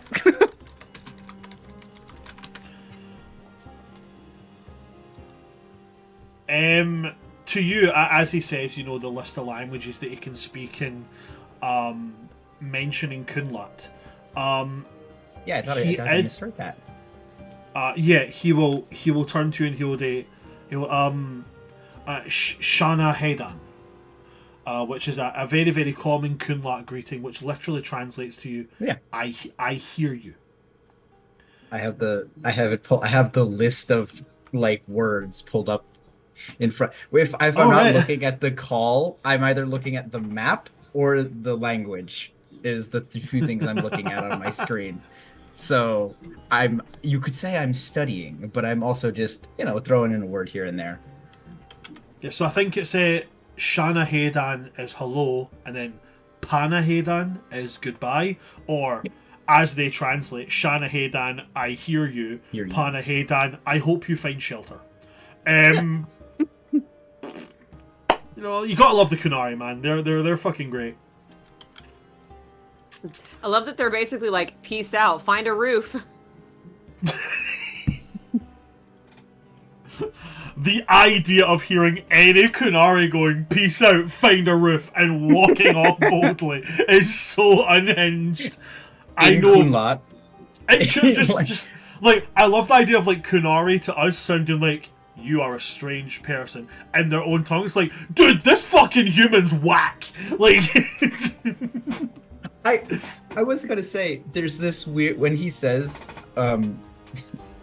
Shenadan to I think Aldred will respond the same way, and I think this would be the first time everyone would definitely notice Aldred's Kunlat voice is actually deeper than his common tongue voice. Which it's very weird you say that, because I think that's actually a thing, because they drop to a deeper register when they speak Kunlat, because they speak heavily in their like belly voice when they speak Kunlat. So the majority of Kunari do have a much deeper voice when they speak Kunlat. So totally intentional choice on my end, and not just. I also know that's something that happens in the real world, is that your voice sounds different in different languages. I do find that like when I speak Norwegian, my voice kind of goes in between my chest and throat, which is very, because I'm so used to talking from the back of my throat, like as we're talking right now, do. But then when I speak like Norwegian, it drops into my chest, like sometimes depending on what I'm saying. My French gets really high. I only speak. I can only remember one phrase in French, and I still think I say it wrong, because I didn't learn in French in secondary school how to say "I hate French class." so I just kind of resorted to saying I hate French. And that is je ne sais pas, je ne pas de parler français, je déteste le français. Which is roughly translated to I don't know, I don't like speaking French, I hate French. But it was meant to be a hate French class because my teacher was an asshole. His name was I Mr. had two McCormack. French teachers who were assholes and two that rocked. So His name was Mr. McCormack, and he told me that I didn't have the brain capacity to be bilingual, and I had to turn around in front of the class and tell him that English is my third language.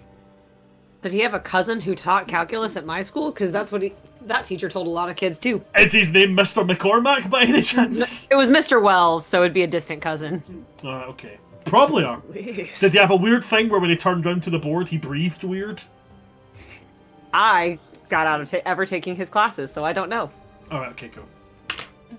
Mr. McCormack, if you're watching me, suck it. Mr. Wells, if you're watching this, I still have a piece of your Hawaiian shirt. Suck it, Mr. Wells. Odd So, flex, but who- cool. When he So- left the school, he like wore a Hawaiian shirt on Friday and like cut pieces off. Oh, So I have a piece of his Hawaiian shirt. love that. speaking of Off the Hawaiian, butt shape. speaking of Hawaiian shirts, there are multiple spaces inside this caravan, this wagon that is attached to the great and noble Sir Cuthbert. There is one seat up front, and there is room for 6 people in the back. So, who wants to sit where? I mean, I feel I like will Vesta either- should be up front because she can be by the horse. I was gonna say, I'm either gonna sit By up the front so I can talk about the horse, or I'm gonna sit on the back so that I can like snipe anyone following. So those are my two options. Go by the horse. Luca's You going to decide sit in the back. Then Vesta's sitting in the front. Wow, such fucking hatred. Okay, so Vesa, you're Not taking hatred, the just discomfort. you're taking the shotgun seat then, yeah? Yeah. Okay. So and everybody else is in the back? How confident am I? I do not want to. Aldred does not question the capabilities of Sir Cuthbert. How big does this guy look? Because I'm big. Like I'm heavy. Sir Rowan is the Templar, Sir Cuthbert is the horse. I know. Sir Rowan compared to everybody else in the party, he's fairly tall, and he looks like he's athletic. He doesn't look like he's jacked, but I mean, you can tell from looking at him, he's certainly no stranger to swinging a sword. The armor he's wearing has a couple of nicks and cuts into it, so it looks like it's seen use. And his sword isn't an overly flashy sword, which 9 times out of 10 means it's probably a well-made sword for its purpose, which is fighting. Based on what you can see about him, it looks like he's capable of handling himself. Oh, I was questioning. I was questioning more. Is that could Sir Cuthbert still tow the wagon if I'm in it comfortably? Oh, the horse! Oh, hell yeah. The horse is a Okay, Clydesdale. good. Yeah, it's a Oh, Clydesdale okay, horse. That's good. Yeah. For understanding of it, Ferelden horses are the equivalent to like draft horses. So actually, he's probably not a Clydesdale then. He's probably closer to like a Shire. Like, horses. Yeah. Yeah, like real big draft horse. Not like we're not talking like Percheron size, because like a Percheron would be something close towards like a Saharon stallion, which would be the kind of horse you would ride natively back home for Kunari. But like he's a fairly strong built boy. Okay, good. I think then Aldred will find his way into the cart, and whoever wants to sit near the back, they can sit near the back. But I think Aldred will always try to position himself to where if we need to quickly dismount, he can do so. Get himself into the action as quickly as possible. I want Tira to sit with her feet hanging off the back. Luca will do the same. Just sit and swing his legs. Yep. And Meryl, Meryl's you being a little crawled in hermit. first, so Yeah, she's being a little hermit, separating herself from everybody. being her little hermit self. Character What? regression. There's a Rowan. there's a Go ahead. Aldred gives Meryl there's her space because she knows he knows she needs that. But I think also Aldred will still sit closer to Meryl, just so that it's like, I know you want to be alone, and I'm going to respect that as much as possible. You could open up the seashell just a little bit. I'm just gonna sit next to you a little bit. He will lean back. Is everybody comfortably seated? I Okay. Well, to the north we go. And he, yeah. Cuthbert starts to plod along. With a carriage that I'd say going the direction you're going, we can knock about a day off of your travel. So it's going to take that down to about 2 days of travel, rather than verging into like the third day. So yeah, you got about 2 days of travel ahead of you. And what I'm going to say as well is, as you're in a carriage, not really much a chance of many people seeing and getting a good proper look, as people don't pay much mind to carriages, especially carriages that have somebody with Templar armour sitting in the front of them. So what we'll do is we're going to put a wee bean there, and we're going to come back in 15 minutes time after we have our break, and we're going to go to interactions, and I'm going to be starting with Vesa sitting shotgun with Sir Rowan. Don't go anywhere, folks. We will see you after our 15-minute break.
Hello there, folks. Welcome to part 2 of our lovely session of Dragon Age. Now, when we left off, the party was beginning their journey. And so we're going to... ever. With the best horse ever. He's such a good boy. And we're going to go and continue that. And we're going to go with Vesa and Sir Rowan sitting in the front of the wagon as it trundles along. K-I-S-S-I-N-G. K-I-S-S-I-N-G.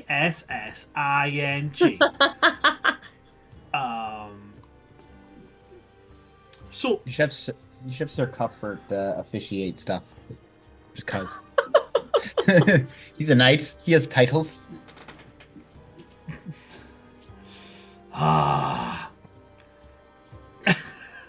just get an image of a horse going, I now pronounce you husband and wife.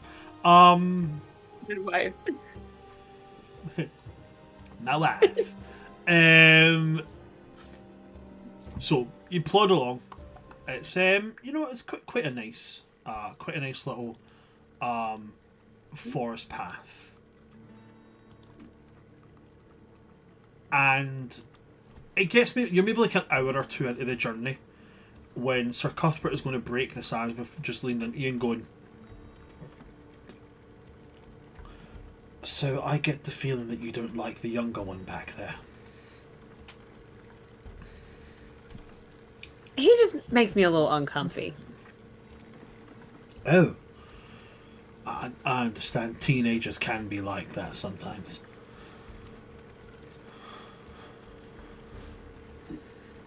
Yeah. Do you have siblings? I have my family in my clan, but I don't have any, like, direct siblings. Ah. Did you grow up with siblings? I had a sister.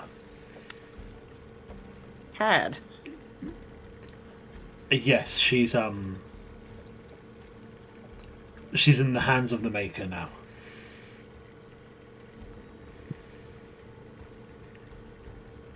Sorry. She passed away. I'm very sorry to hear that. I appreciate it. Thank you very much. So, I just wanted it to be known. I understand that there are contentions with, the order I'm part of.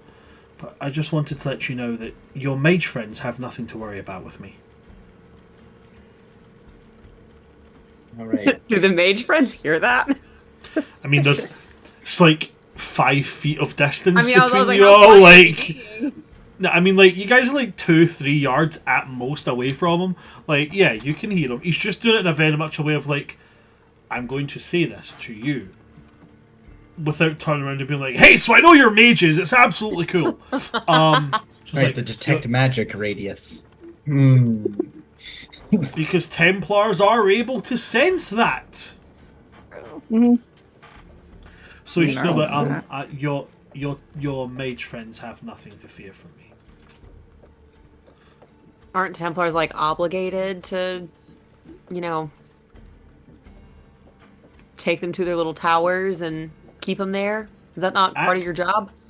Actually, Templars are only obligated to follow orders when it comes to the transportation of mages. As I have been given leave, I am under no orders. He's going to smile at you in a very kind of I know the loopholes. So, how long is this leave that you're on? I've been given leave to ensure that my friend Fergus is safe and then return to the order. At which point I'll be given new orders. So, a week, 2 weeks, however long it takes you to get back. I don't think they've given a specific time limit. I mean, you could always, get stuck and just never make it back. That is definitely something that could happen. But I believe if there are things that are supposed to happen, the Maker will guide them to happen.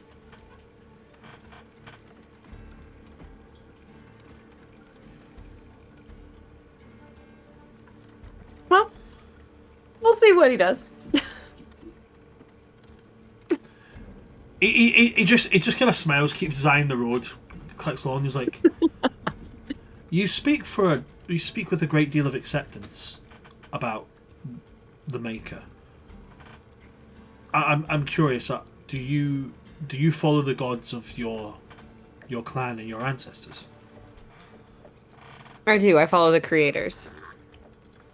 But you're accepting of other people's worship of the Maker. It is not always wise for a single Dalish to contest the faith of humans.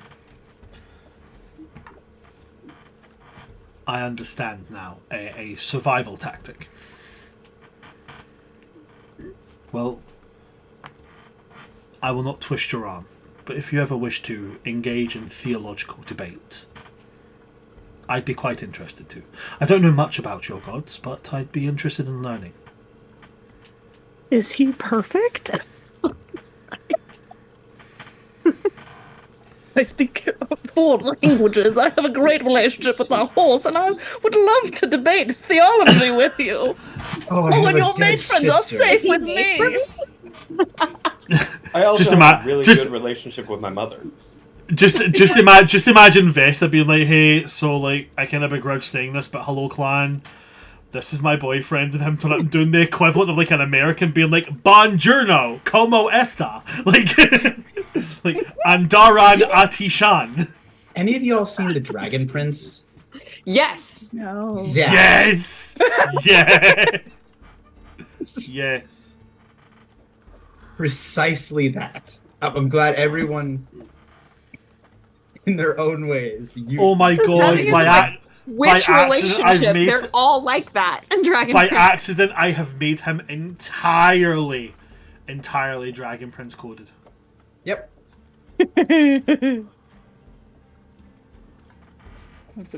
You were going with like the analogy of, and I'm just like, wait a minute, that's literally just Callum. With his No, fucking- it's just you know like the standard trope is everybody loves a buff wizard. So I thought like, how about like like everybody loves that? Everybody loves a genuinely smart knight. Not like I'm a knight because I'm noble and I'm really good at swinging swords. Like, I'm genuinely good at swinging swords. I also really like to read. Like, you know? And then I realized, I was like, shit, that's Callum. Fuck. The other thing, going back to my romancing Cullen, is I'm fairly well read, and I'm like, yeah, he had me with the right. As soon as he said I'm fairly well read, I was like, oh, yep, that's my boy. That's what got me about Nev. As soon as Nev turned around, like, yeah, I collect. Basically turned around and went, I collect smut novels. I was like, yeah, you do. Yeah. And then Bilar's like, oh, I like smut too, and I'm like, okay, find your own thing. No, the fact that Balara is writing her own smut, I'm like, hell yeah. Yeah, I know, right? So is it? Go ahead. But yeah, depending on how long this this wagon ride goes, she will do like baby's first Elven God 101 breakdown. Baby's first Elven Gods. Okay, and I actually do know. He's like nodding along, like, oh, okay, yeah. And he engages, he asks questions and such. And then that bastard Fenrirel. And then there was this wolf motherfucker, right? And he did this shit, and now we don't like him. But yeah, from the engagement, they are fairly pleasant conversation. You know. I'm going to mark next to his name. I have a form for all of you guys, and then major companion NPCs and like a little slide bar.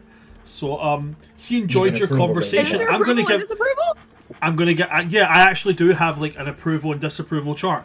So I'm going to give you +10 approval on that. Yes. Enjoyed that conversation. I love how the first person you've cheered about this for is a fucking human Templar. Like, of all the motherfuckers. Like, you really walked in and like, we love the theys and the gays, and then went, that lovely cis-het white boy. Oh! That's the one, though, because he has a horse. He's basically a horse girl. He is a horse girl. We love have our creepy demon child, the gaze, and pet man, and that is who we have now. He's token cishet white man. Yes, there we go. It really is that. It really is that. He is the worst of the worst. He's a white human Templar. So why do I want his babies? It really is giving that. I really didn't mean to make him like this. Okay, I didn't expect this. I'm going to be 100% honest. If I was going to expect this from anybody, it's like the fourth guy I've got, like the fourth companion I've got lined up for you guys to meet. I would have expected all this for them, right? I can't wait to meet them and see how much of a hoe Vesa is. It's going to get to the point where the Vessa's just going to be like, I can't pick one, I just want them all. But then Vessa's going to be the player that's like, but are they hot? But are they hot? But are they hot? But are they hot? I'm describing the Mabari. My God, I didn't continue. Please. The Mabari So can he- approve and disapprove of me. Okay. He has said this out loud though. He said that the mages don't have to worry about. So what I want to do is I want to jump from Vesa and Sir Rowan, and I want to go to our mages. You guys hearing this, how do you react to that?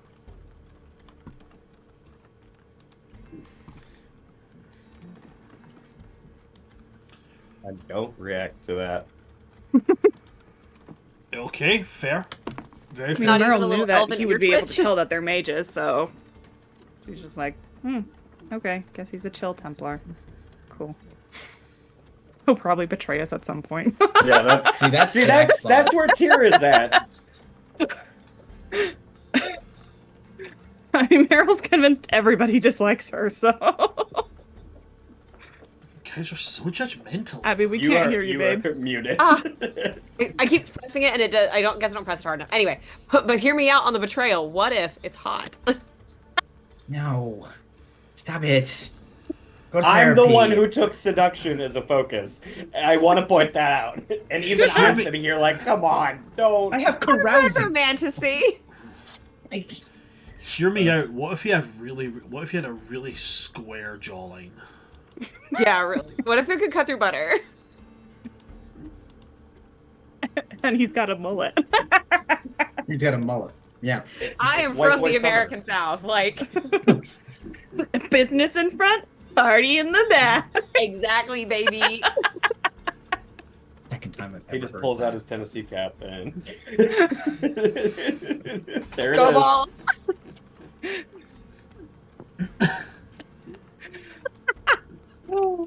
Also, I we love won this last so night. much. So. This is so unhinged. Absolutely unhinged, but I'm also incredibly here for it, so go off. I love the idea that Vess is about to be an SEC fan. We love that for her. We love that for her. Absolutely. So no reaction from Tura, but Meryl, any reaction from you? No, I mean, she knew that he would know that they're mages, so the fact that he hadn't killed them yet, she's like, Oh yeah, okay. of course.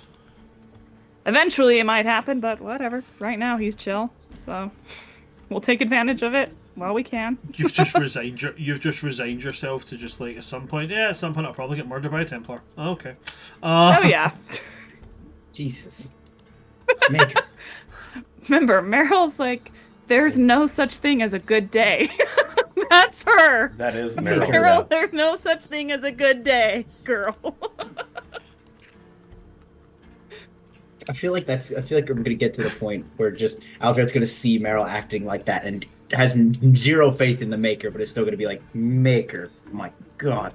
Just Guess Just who also has zero faith in the maker. Maker, buddy, I need you to do me a solid.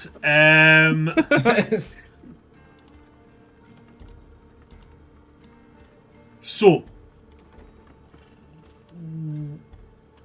if nobody reacts to it, then as you guys plod along, you do come to, after maybe an entire day of traveling, resting, waking up, continuing your travel. Talking about a day and a half into this, you're going to come across your first sign of the road changing. Oddly, you've not seen anybody on this road. Nobody's wandering it. I did make the rolls. Nobody's here. But you do come across a sign that points towards the mountains, a path that veers off into them. And it is the sign that does point towards Orzammar in the Frostback Mountains. You have your decision here. You converge that way, potentially run into dwarven traders, or you can continue on, make your way towards West Hill, and take a ferry from there to Janin. Or really, you could do anything else that you wanted to do.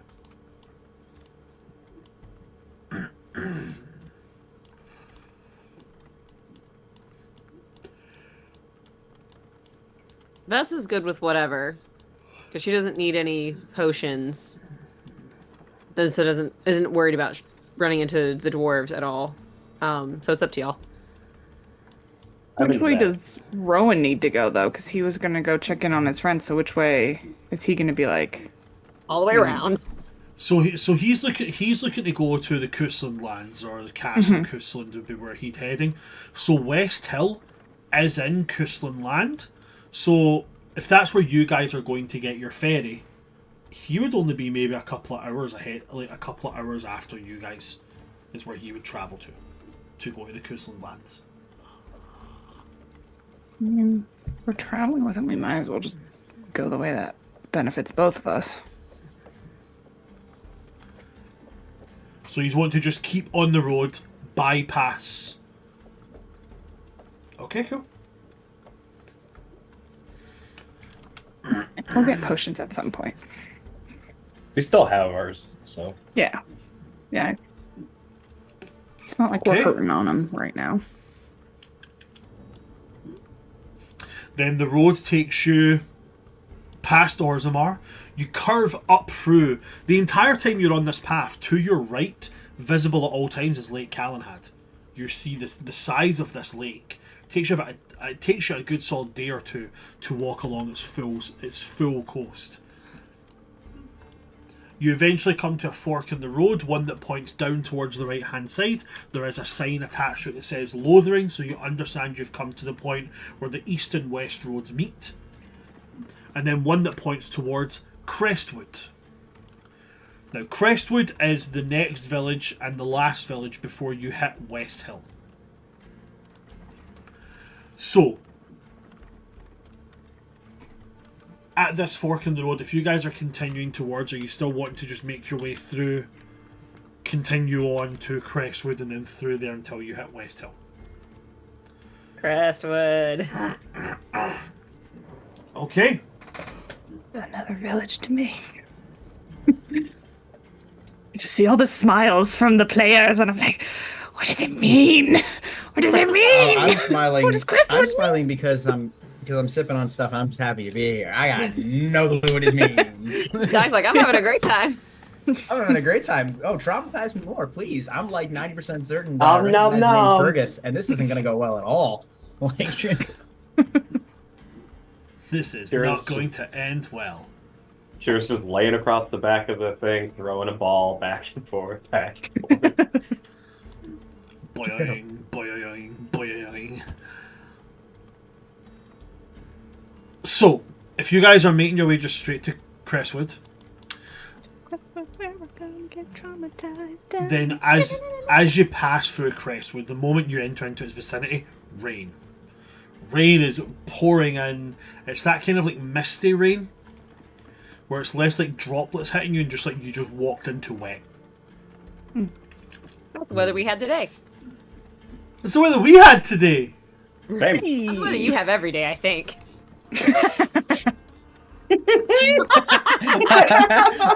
Okay, having visited Scotland, she's not really wrong.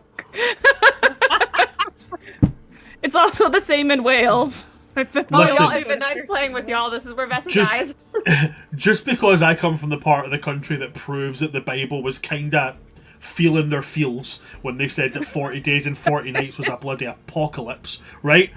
Just because I come from the part of the world where we say that's not an apocalypse, that's summer, right? Doesn't mean you get to sit there and badmouth us for it, right? There's a reason we have such. There's a reason we have such fertile soil and our crops are so good. Yeah, same with Also, Ireland, too. someone It's give us some beautiful there, sun. but it's always raining. Someone give us some sun. We have a major vitamin D deficiency. I'm pretty sure that makes seasonal depression worse as well. So fun facts.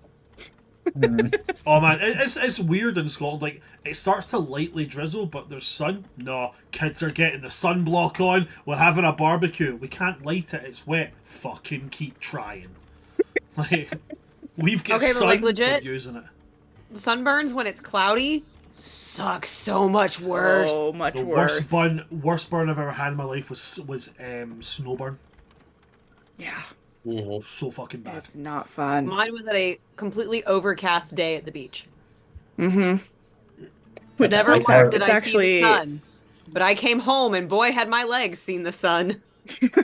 Yeah, for real. Fun fact, this clouds actually focus it.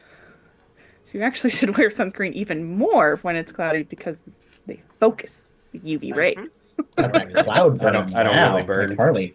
Like being an ant with a And- magnifying glass. Exactly. So, you step into Crestwood. And as you make your way in, Crestwood is... Oh, how to describe Crestwood? Crestwood is grasslandy. Loads of wide open fields. And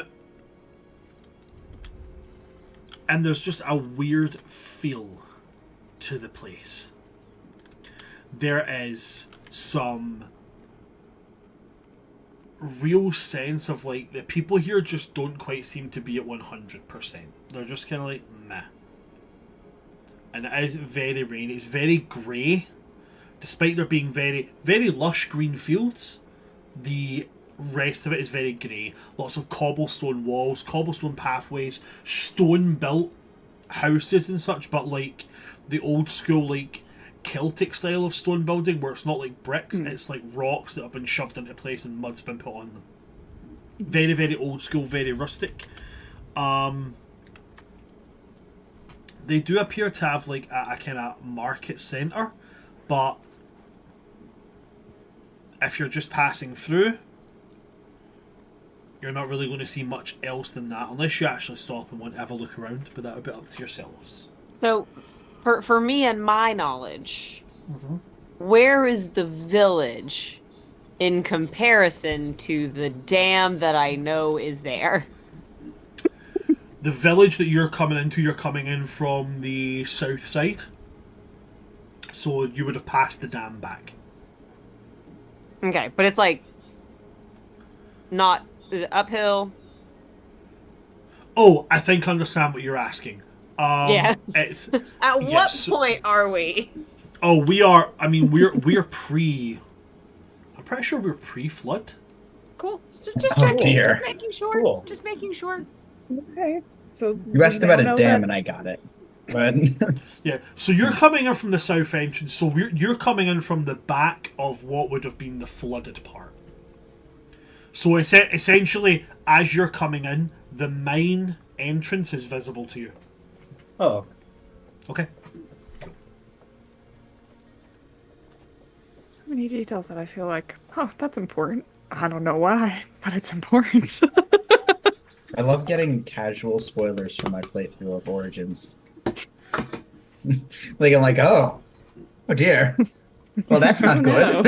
In all fairness, you knew we were playing for an Origins-based campaign, and you bought the Origins game, so I mean, Oh, no, also in that's not the nicest way possible. The game's like 20 years old. The statute of limitations has run out. I'm not a person. I don't turn down spoilers most of the time. Me Like, either, there's man. no- I'm cool. I don't I'm a much care. spoiler junkie. Um, I love spoilers. so do you guys want to stop in Crestwood? If you do, you will have to inform Sir Rowan. But he's just kind of like, you know, as he goes through, and the people kind of give like, these are definitely kind of people that they don't allow you to bring phones here because if you take a picture, you will steal their soul. Ah, Sir Rowan, could we stop and get a hot meal? Yes, of course. I do see I do see a tavern up ahead, and he kind of, you know, gives a small pull. Sir Cuthbert, come on, and he kind of makes his way up towards so much. the horse. The horse must survive. I will give my life for that horse. listen, I love like I Sir didn't know Rowan it is was a. I didn't know it was a possibility for the horse not to, and now yes. I was about to say, Sir Rowan's very charming. I love him. Riots if Cuthbert goes. So they'll take you up the hill into the kind of the upper portion of the village, and as you get up here, there is a tavern there called the Rusted Horn. Sir Cuthbert will get off, and he will see like a stable minder, and he'll hand the reins to the boy and be like, if you could ensure Sir Cuthbert is well fed, I'd be incredibly grateful. Thank you. Then turns to you guys and is like, if you'd all like to come and eat, my treat. Oh, even better. Very kind and noble of you. As Aldret stepping up, the hood goes up and is pulled as far down as he can manage. Because I assume I scary here. Sir Cuthbert will walk over and push the doors open, and steps in kind of. Well, hello everyone. Hi, we're just passing through, just stopping for a meal. Hello, nice to see you. Hello, good to see you. Goes right up. He's like a little puppy. It's either He's gonna Goes right up be to the- so terribly or die, and I don't know which I hate more. He goes right up to the bar top. He's one of those people that when he stands at the bar, he puts both his hands on it like.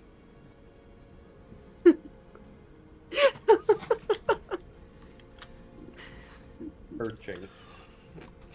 And you know, the bartender's going to come over and like, right, what do you want? And he's going, hello friend, how are you? Good to see you. I'd like to buy some food, if that would be okay, if we could manage that. What would you all like? Do you have a menu? Do you have specials today?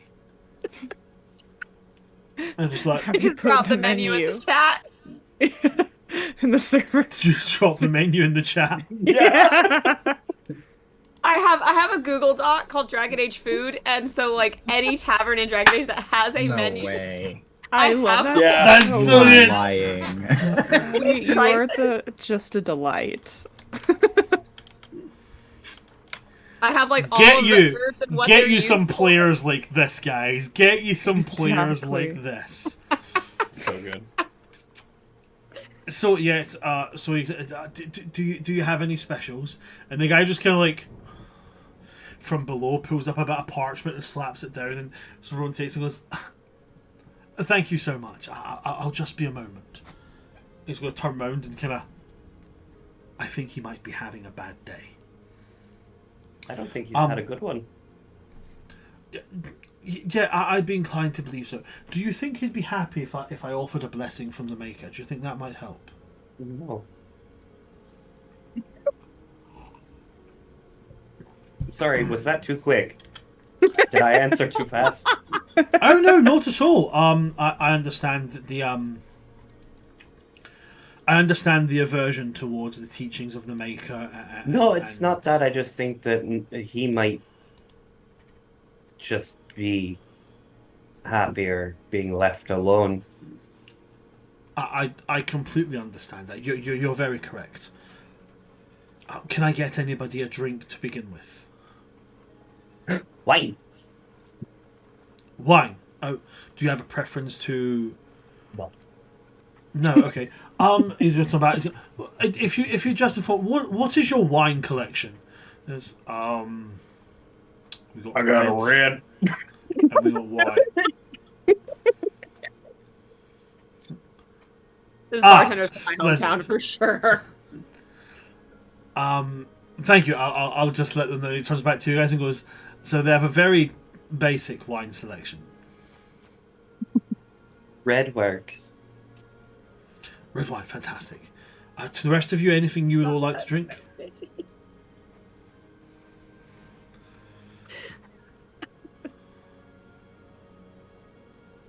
I'll just do water. I don't do well with alcohol.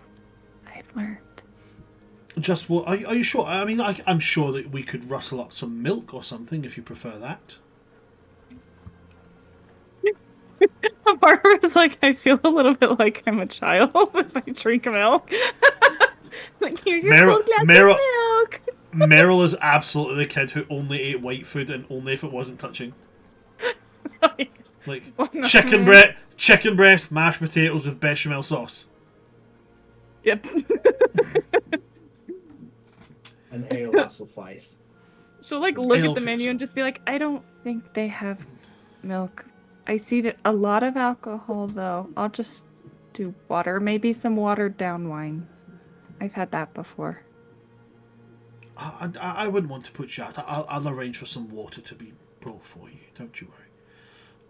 Vesa, what of yourself? He's gonna die. I know it. He's too sweet. I'm just gonna make him so nice, and then I'm gonna fucking murder him. I'm going to do a cold ale specifically. Since it's listed. She's a fancy bitch. I think Aldrad literally, you've not heard a sound or reaction out of him, out of anything. He's even killing, but at that Aldrad will go, sounds about right. Cold. Okay, and would any of you like? I know you said we were stopping for food. They do appear to have quite a selection. Is there anything any of you would like? Turnip and mutton pie. Same. Ton of mutton pie, fantastic. Two of those, okay. I can. It's very very easy. A question. Is this just the list you've typed up, or does it actually have quotes around the wyvern wings? It actually does have the parentheticals, yes. Yeah, it does. Perfect. That is amazing. I love that for them. The wyvern wings look fun. Oh, of course.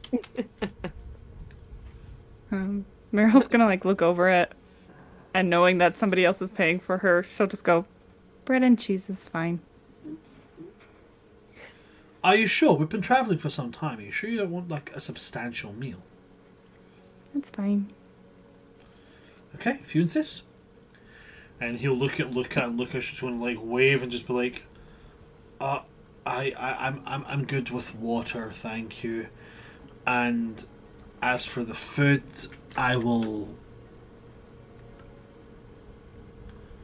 I'll just take the wyvern wings. Okay, yeah, you're very very correct, very correct. I will go and order that right now. Anyone is off to go and put in the order. Now, as you guys sit here, is there anything you would like to do while you're here?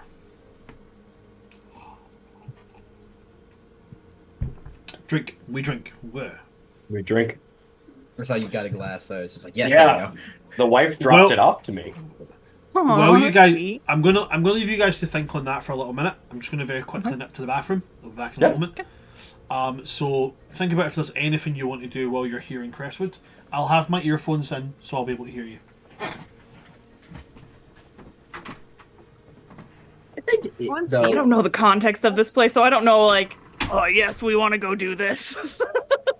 It's just a town that like had a thing happen. I mean, I've been looking at pictures of it, and I'm like, yeah, that looks like a depressing place. Cool.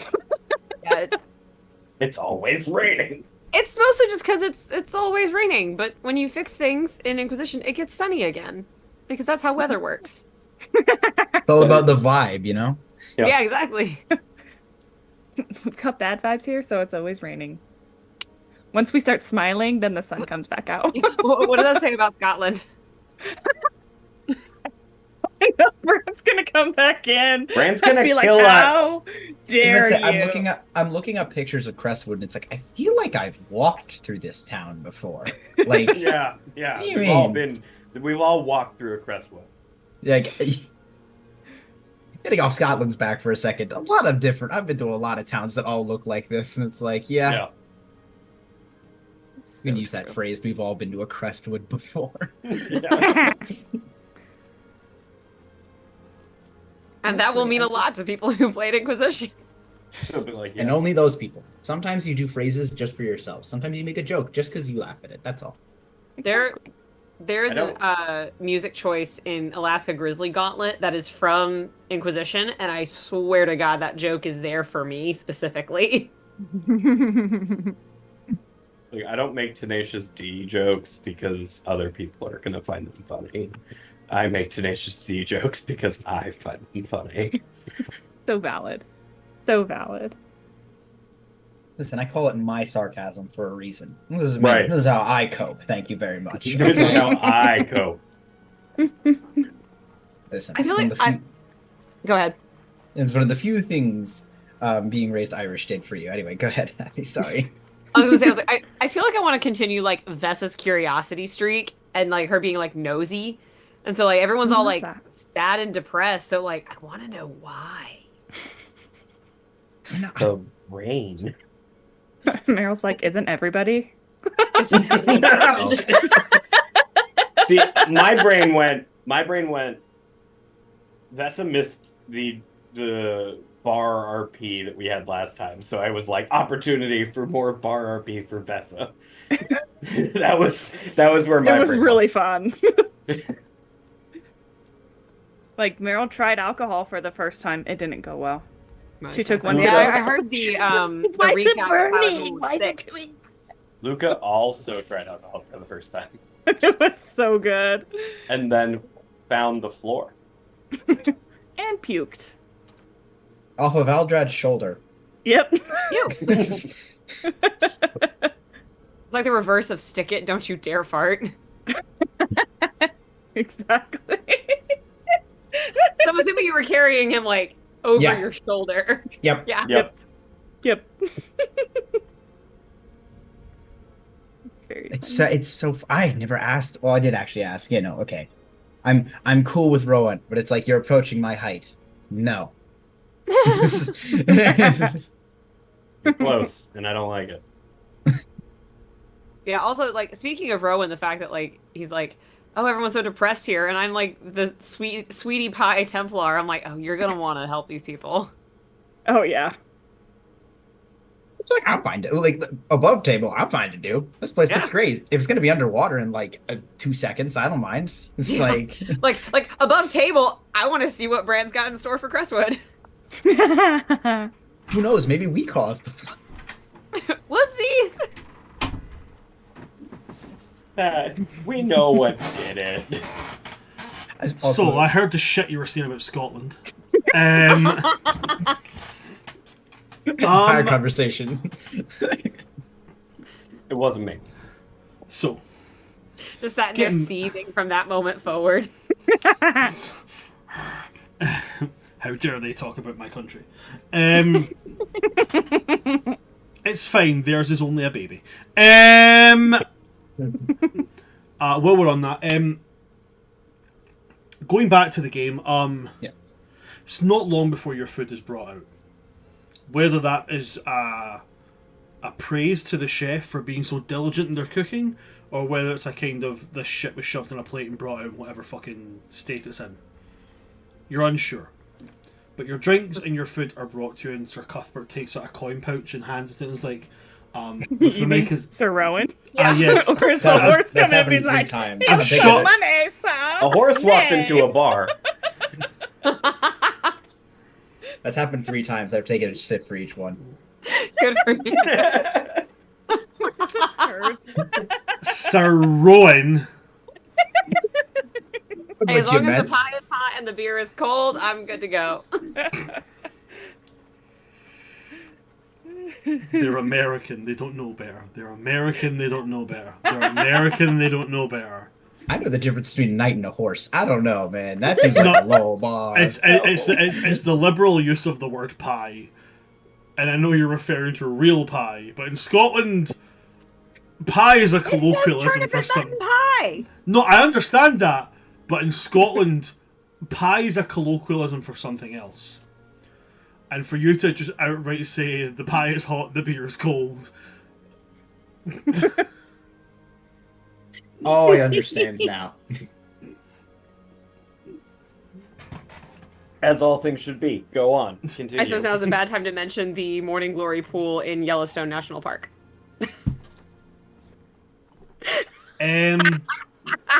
So as you guys said that, Sir Rowan is going to kind of look around, and it seems like quite a nice place, doesn't it? I've seen a few. This place seems...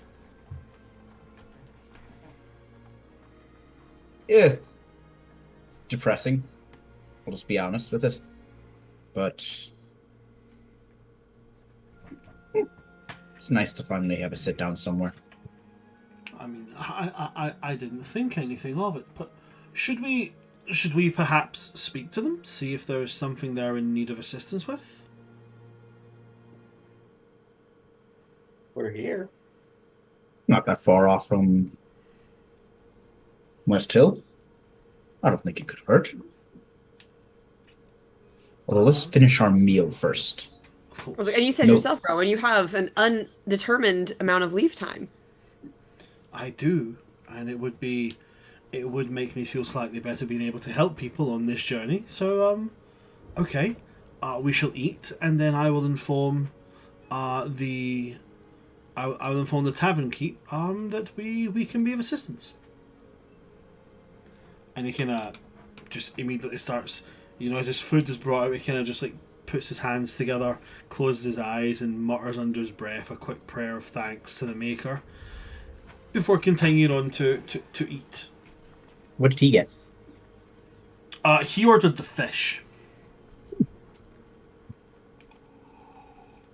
I think during this time, while that conversation was just initially happening and all the food getting there, Meryl, you'll find a wyvern wing is now on your cheese board. A wyvern. Wyvern. Chicken. Actually, I think also because Meryl wears a lot of Dalish clothing and turnip and mutton pie feels as close to Dalish food as we're going to get in a place like this, there's a turnip that just gets placed there too.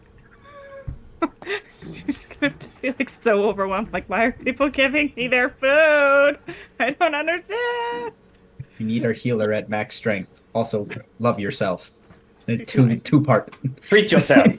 The whole party is like Mediterranean moms. Yes! Or Italian mom. This part Come. is just an African mum, an Irish mum, and a Mediterranean mum watching a kid that doesn't eat, and just all quietly seething and shaking with rage. That makes me stressed. I don't want to. I don't want to be. Part of me is like, I want to be at that table, and also I don't want to be at that table. I want to be I at the don't- table next to that table. I don't want to be at that table because I know the African, the Mediterranean, and you know what? They'll make food that's beautiful, and then they'll start making potatoes, and the Irish grandmother or the Irish mother will just see them add stuff to potatoes, and then silently plot their deaths. Yep. like we're gonna add in the milk, right, and then the butter. Okay, good. Then we're going to some pepper. Potatoes. All right, okay, cool. That sounds good. And then we're going to put in the dirty fried Cajun seasoning. The fucking what? Okay, but like, seasoning doesn't count. It does if it's Cajun seasoning. Cajun seasoning goes on like seafood, or on chips, or on like chicken. It doesn't go in mashed potatoes. Well, I guess I'll see myself out. No, right, I'm sorry. No, I will not take this abuse. I won't do it anymore, guys. We're going back to the game before I start getting a really little mad something with you something on the guys. potatoes. Slowly they lifts the they salt give- shaker. They give you potatoes with your meals, guys, and there's only fucking 3 ingredients in those potatoes. And one of them salt. Salted butter. At which point the kind of the tavern server is going to kind of walk by, and they'll kind of excuse me, I was wondering if you could explain. There seems to be quite a sense of, you know, dour and forlorn attitude around your village. Has something happened? Is there anything we can be of assistance with? We are fairly well versed and capable. And it's just kind of like looks you all over, looks back at him and is like, no, you're all right. Oh, and she just walks away. He's gonna, oh. Joy, disgusting. Get it away from me. down. I get the feeling they're not the most welcoming of sorts. Altruism? Who's that? Well, apparently there's nothing wrong here, so we can. What We was the kind of sense I got off that reaction? Like, I want to make just like an empathy check here. Empathy check, please. Yep, go ahead. Can I Guess also do that just because I want to know? Of course Yeah, you can. No, I'm like, can I do that too? Of course you can. This is because everyone has the same reaction to the it's not insight, but the insight check. And the empathy sounds better, in all honesty. Like, It does. where did my- 16.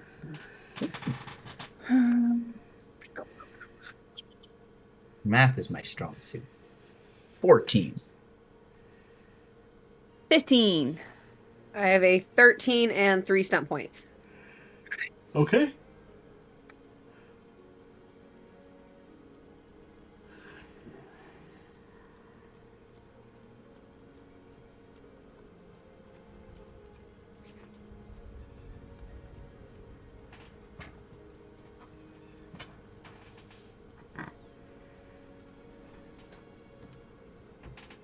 I'm going to put that makes me wonder. Immediately another perception test. To discover more information about my surroundings. So Okay. I'm going to use hearing as my perception focus to see if anyone is like whispering or gossiping about what in the heck is going on in this town. Okay, by all means, go ahead. And that one's an 11. So 13 for empathy, 11 for hearing. Okay. The only rumors you're going to get are these newcomers are weird. That's so valid.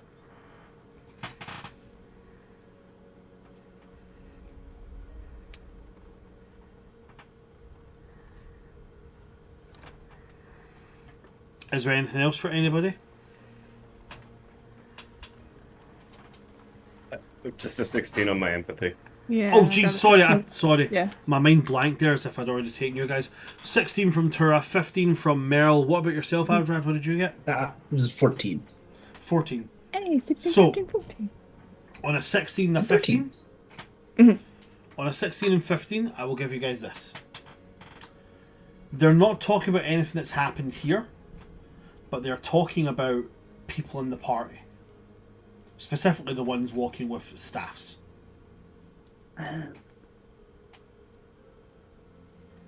Talking a lot of, like, you know, spell chuckers this and demon hosts that. You know, those kind of things.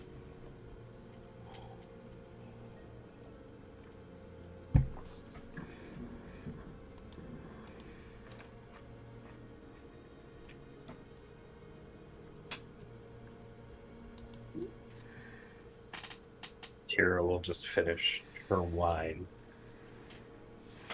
and slide her plate to the center of the table and get to go.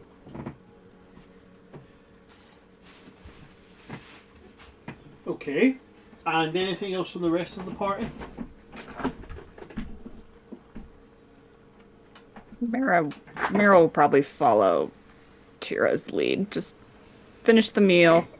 Maybe give like a little nod to like Aldred and Tira and thanks for sharing their food, and then just be ready to go. Ready to leave. Okay. I don't. Presence is obviously upsetting people. Since Aldred's empathy wasn't high enough to really gauge that, Aldred's just going off the looks off them, and I have a feeling, given Aldred's past and now traveling with these folks, you can kind of gauge when Something's bugging them. Something's bugging them, like they're feeling uncomfortable. There were two ways of saying that, which was they're feeling uncomfortable or the bigotry of the area is rising. So like ¿Por qué no los dos? yeah, porque The no los bigotry dos. is rising, and that makes us nervous. So I think as they're finishing, if either of them kind of looks to Aldred, there's this look of just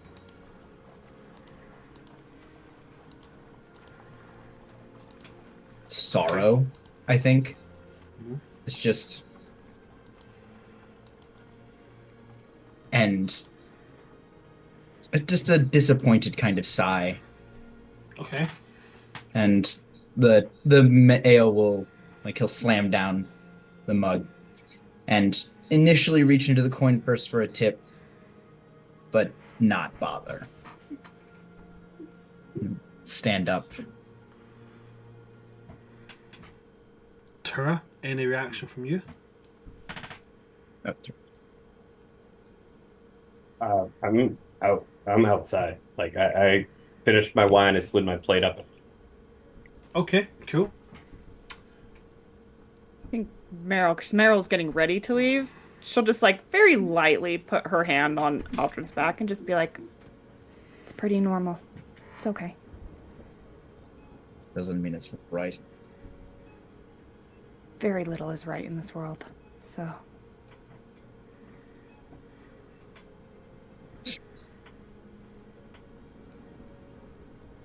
Doesn't mean I gotta accept it. An uphill battle if you don't accept it, but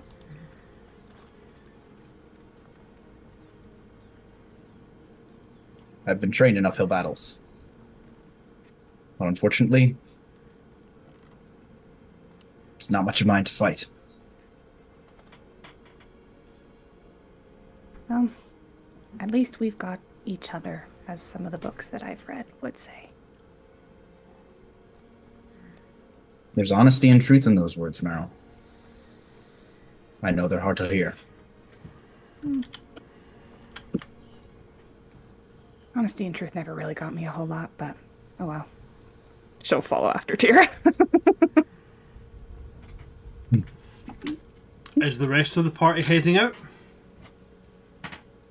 Yes, and I'm gonna yell at people as I go.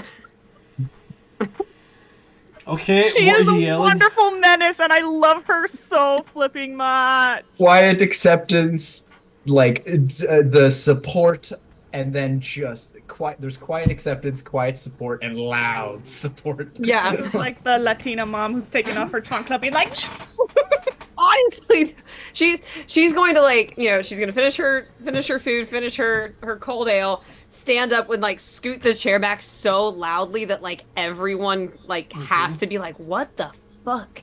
Like, just she's gonna be so rude. Just be like, yeah, you know, we came here to help y'all, but I guess you don't want it.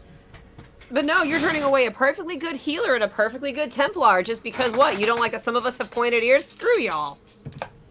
I love that stuff. One of them's just going to like, it's nothing to do with your pointed ears. It's to do with all of you being outsiders. I don't trust outsiders. Well, fine then. Figure your problems out on your own. It's not like you need an outside perspective or anything. We will find out. We will. What do I know? I'm just a silly outsider. And she's walking out. I think Look as the Luca will stand up, look in at everybody, look at Vesa walking out, look back at everybody and be like, I really hope that your tavern does not burn down. That's a very veiled threat. Realizing that she did kind of leave Luke at the table, she will hover in the door and be like, "Come on, kid, get out of there." You acknowledge his existence without violence. Steps. I think that's something Altrad actually That's turns just to making all say. kinds of character growth today. Do the rest of the party follow in this dramatic walkout? They're already out. Meryl had already left. I think we're already to be with out. Tira, so. Aldrich's at the door out of a protective instinct, if nothing else, to keep the pack together. But see, Just for the record, Vesta says,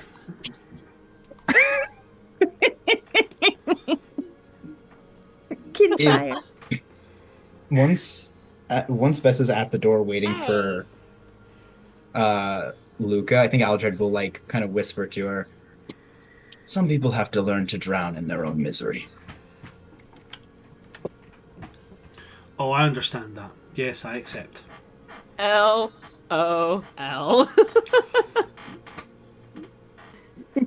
That's Meryl just drowning in her own misery. Not you.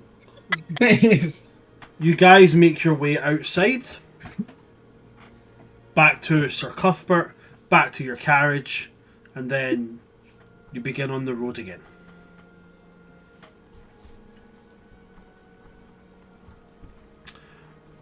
Even less time travelled at this point. Perhaps half a day. 8 hours or so. And then all the way you're going there, Sir Rowan is talking to you about the Coastland lands. And he's like, beautiful wheat fields as far as the eye can see. The castle is extravagant and they're incredibly friendly. They truly are. I stayed with them once for a whole 9 months while I began my initiate training, and Fergus was like an older brother, was like a mentor to me. I'm sure you'll all really, really enjoy meeting them. Dad, I know it. He's gonna be dead and murdered. This is Dragon Age. Nobody lives. Nobody You lives. was at Ostagar. Cough. Oh, that's right. He's very dead. Oh, so On dead. that note, I will say right now, you guys can roll your You guys can all roll intelligence checks if you wish. Actually, The intelligence cunning? checks. Yes, it's cunning. Sorry, I do apologize. It would be cunning, and I do believe it would be the closest you can get towards like a standard history check would be Historical lore? it probably would be, yeah. I was gonna ask if, like, understanding where Fergus came from, if I could swing a military lore, but understandable if not. No, definitely not military lore. Rats. Unless cultural lore applies. There could also be an argument for cultural lore there as well. Is Okay. this I've got the lore role-playing, talent. Does that or mean if is I this succeed, I get more info? Yeah, I'd say that. Yeah, you can Okay. use stunt points. They would be, in this particular instance, I believe there would be, Let's be exploration. yeah, We're it'd be trying to get exploration. information? You're trying to get information, so exploration would technically count here. Which I I'm got just some gonna- points as well. Herbie? I'm just gonna sit here with my 11 and live in ignorance. That's so valid. That's fair. I rolled great this time and got an 18. Nice. I got a 14. I'm not going to use any stunt points. Okay. Not So, on a 14, you will just scrape by target number 13. I got a 17. 17 for yourself, exact same. Are you And I going have to the use any lore of your stunt points? talent. Okay, so you gain an extra snippet of information as well. Yeah. I love having the lore talent so much. I feel powerful. Vesa? What was your total again, if you could just remind me? 18. 18, okay. So for those of you that passed, that being Tura, Meryl, and Vesa, you do remember that a while back, when you guys first ran into Carter Hawk, he told you that his unit had gotten lost. He'd been separated from the unit that he was in, but he was serving under Commander Fergus Cousland. Yeah. It's only at this point you guys start to put two and two together. As he's talking about, like, yeah, we're nearly there. We're just over this hill and you'll see the Cousland lands. Talking about Fergus. Talks about Fergus's brother. The younger brother specifically. And how, like, you know, they're a great soldier. They're a great warrior. They would make a fantastic Templar. He's interested in speaking to them a bit more. And as that realization comes to you guys of who Fergus Cousland is, who this Templar is looking for, you come over the hill. And as you come over this hill, icy fear grabs you all.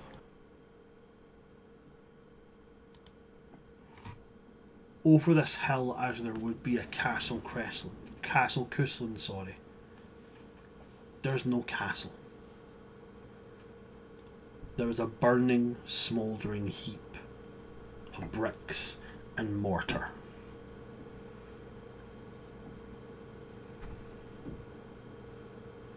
You can see the bodies of guards strewn everywhere. Guards wearing two different types of armour.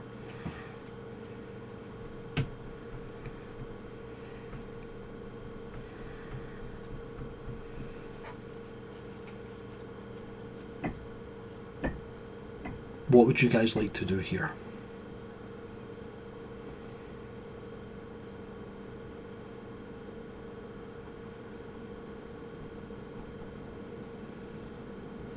Oh.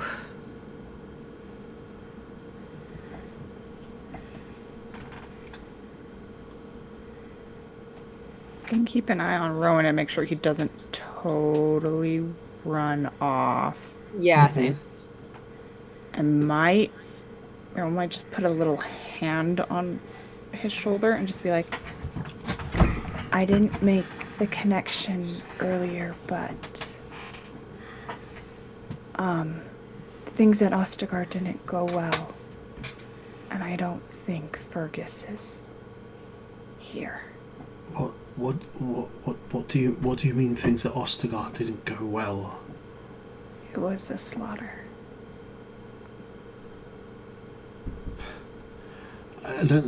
No, because the order would have told us we'd be preparing. We would be getting ready to move to offer assistance. There was a lot of betrayal going on that led to things falling apart. I'm not saying that the Order is the one who did the betrayal, but I think there's been a lot of lying and a lot of withholding information, and that's likely why you haven't heard. He's gonna... No. And he's going to get off the wagon. He's going to march his way towards the ruins. Following. Yeah. Aldrad is like stomping after. Yeah, Vessa's also moving pretty quick and can probably keep pace pretty easy and is checking for survivors as she goes. In that case, if anybody is going to search for survivors, for any kind of clues, anything of the sort, it would be a searching check, please. That is perception searching. Could I actually make a lore check on the sigils that are present? You mentioned there seems to be two different types. I'll tell you it for free. You would recognise these ones. They're fairly well known sigils. The sigil that you're looking at, the major one, is the sigil of House Cousland. Okay. So House Cousland's sigil is a... So just pulling it up there.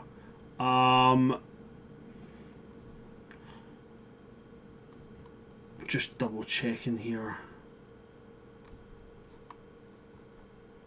I'm gonna roll with Vessa to look for survivors. As of course, because she's a healer. So I was about to say if this is like a free just knowledge thing, I would also like to look for survivors. Just 'cause, yeah. House Kuzland is their sigil is a blue background with 2 golden sheafs of wheat curling up. The other sigil that you see, We've seen before. yes, you have seen that before.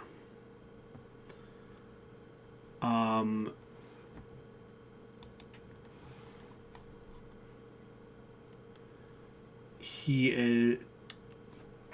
The other one that you would see would be a symbol that you recognise. I'm just trying to find the sigil of it just now, so that I can, give you a description. Because I'm not actually familiar what it is. I think I found it. I think I found it here. No, I have not. I believe it's a either a Mabari or a bear on a yellow background. I was about to say, I'm pretty sure for some reason that it is a bear. Yeah, I was like, Yeah, I think it's- bear, but It's a blue background, with a bear on it, okay, I don't know why I thought it was yellow. and that is the Aldrad. You would understand this at least, and so would you, Merrill. You guys would both recognise these. House Kuzland is the sigil of the wheat sheafs, and the other one is the sigil of the House of How.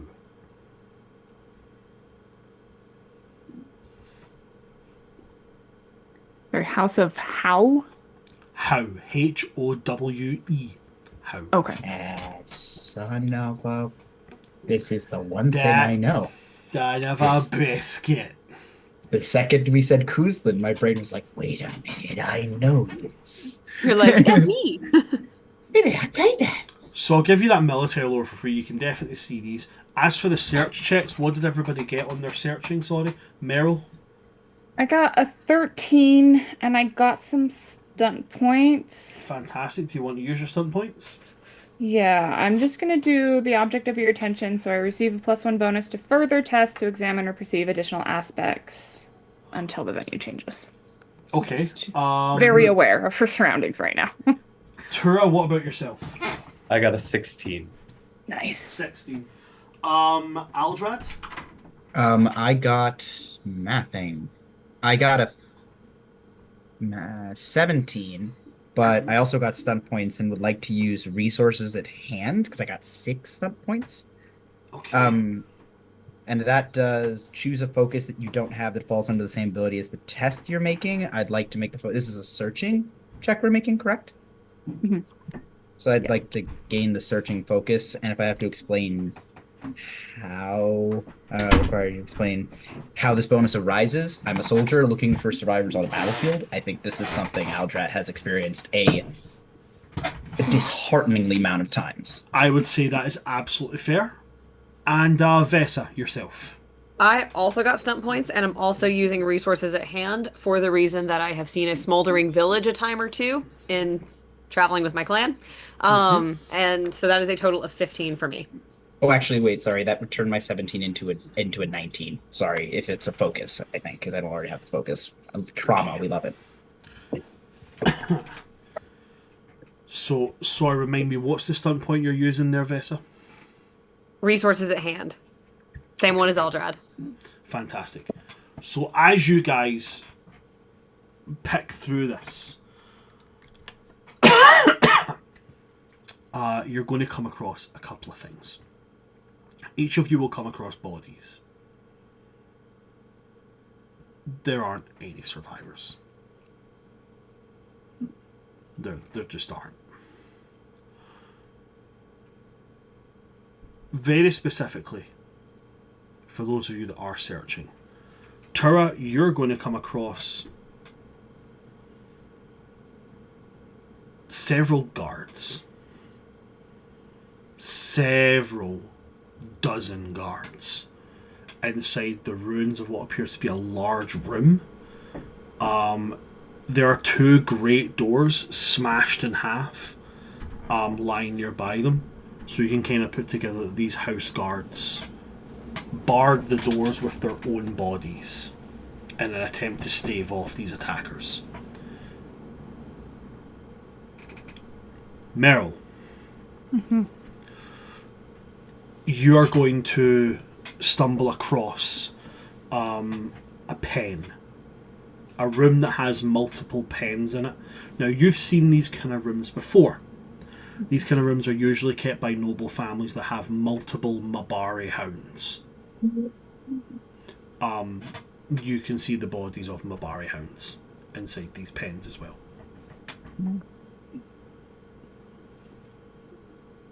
Vesa, in your searching, you will come across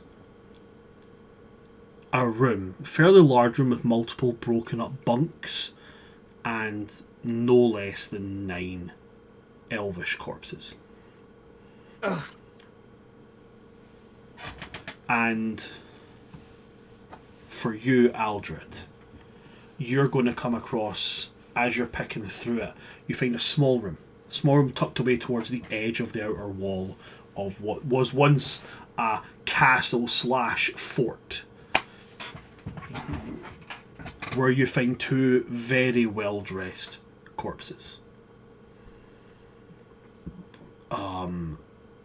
What appears to be a man wearing very, very fine clothing. A woman, again, wearing fine, what looks like armour, with a bow lying by her. And then maybe about 2 yards away from them, towards the ruins of a door, a young looking man.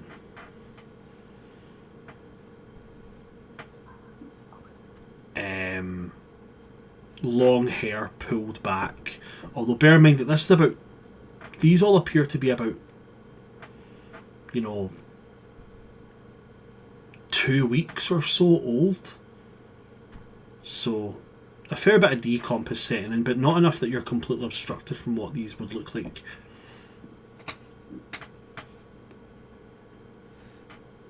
With what you've all found, is there anything you would like to do?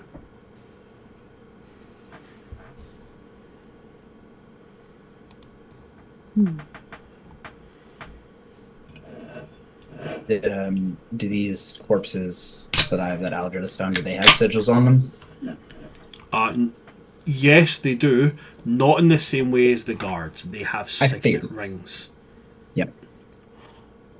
And is it asking for sense sake, but are they Kusland or how?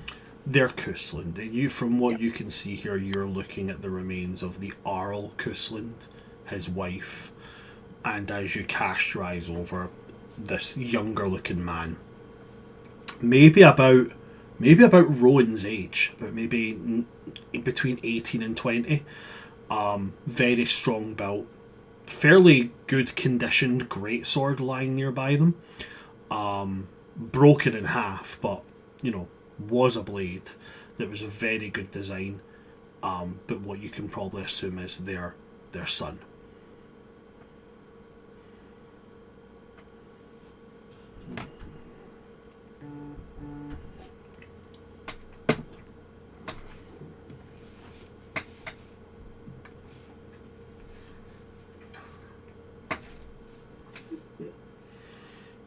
I'm in a different section. I probably don't have time to bury people, but I am going to put the elven bodies in a more dignified way. Okay.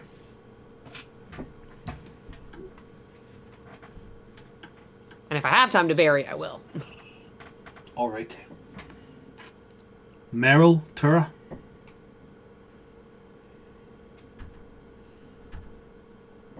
I think Tira's just kind of gonna take it all in. Okay. Meryl's gonna go and try and find Rowan because she knows that this is not going to. That this is gonna hit him harder than anyone. Yeah. So she's gonna go find him. Finding Rowan is not hard. Rowan is kind of standing nearby Aldred, looking at the bodies of the older man and the older woman, and looking at the young man. And a look of real deep sadness and Yeah, I think just sadness comes over his face.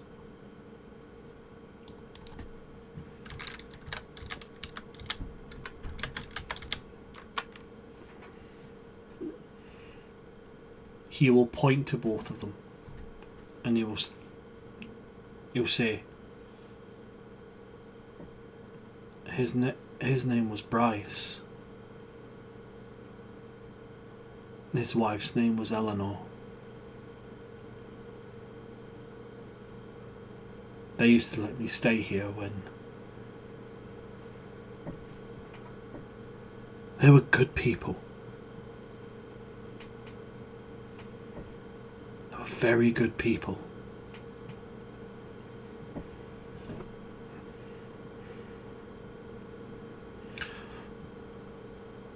All How has to pay. He has to pay for what he's done.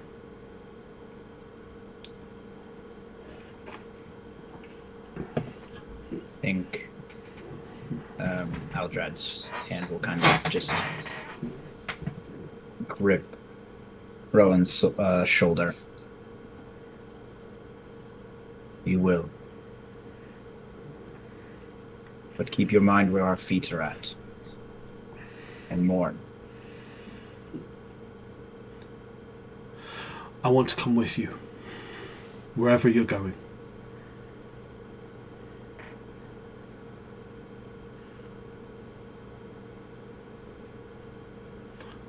A group of mages attracts attention. No doubt from one of the people that you attract towards your group. I'll be able to find out where Al How is. And then when I find him, I'll carve his head off. Hot. Smashed. This is just like, oh, vengeance. Okay. Like, oh, we're killing nobles now. Great. Aldrad will turn his gaze to Rowan. Then no. If you are to be joining us, we all have where we come from. Our past allegiances and those who've taught us. But while you travel with us, as much as you can,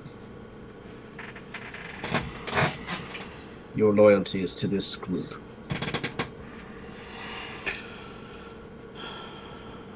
And then hold on, I want to find the word in Kunlat. I'm going to say Rithsom. We all protect.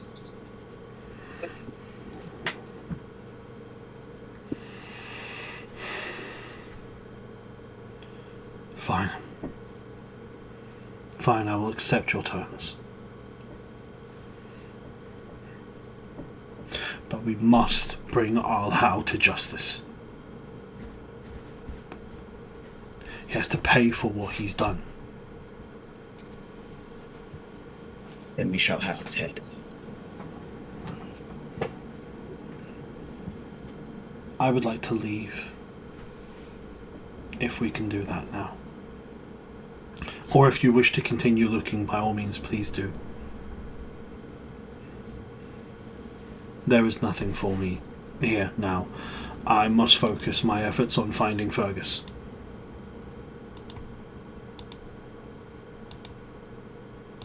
Aldred nods. And I think Aldred will pick up the young man and at the very least bring him back to rest with the Arl and his wife. Okay. As you pick up the young man, a key is going to fall out of his belongings, out of his armor and such.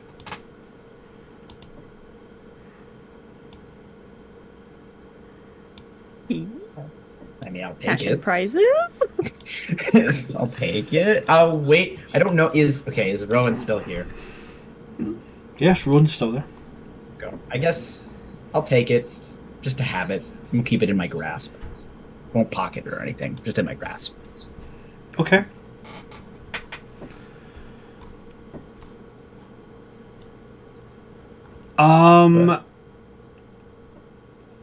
Did anybody have any subsequent checks that were granted by their stunt points that they wanted to make?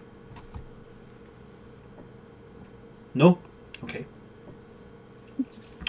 So then in that case, I guess it would go to... So Vesa found the servants' quarters. So there's nothing there. Tura found... Tura, you found the guards in the main hall? Mm-hmm. Yeah. We can't hear in the you, main Rocky. hall, guards. Yeah. Yes. Okay, guards in the main hall, so it would be you then. Within your searching check, what you're also going to get is the location where there used to be like a seat on top of like a raised setting, like a throne almost. Beneath it, with your searching check, you'll also get a lockbox. I'll grab it. Okay. There's a big thick padlock on it. Tessa!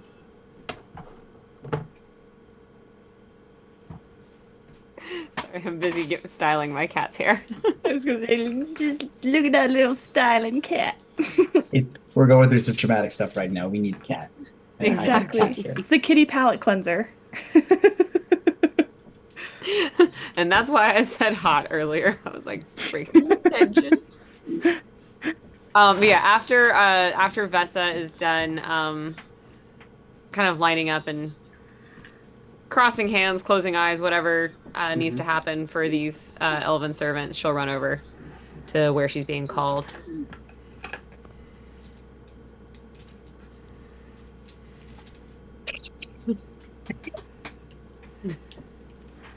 So you show Vesa the lockbox. Yep. Okay. Vesa, what would you like to do with the lockbox?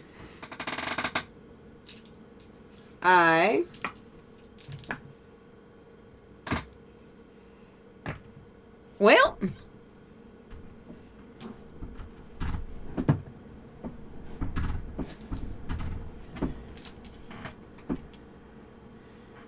I'm gonna ask Terrace, like, do you think we should show this to Rowan before we open it?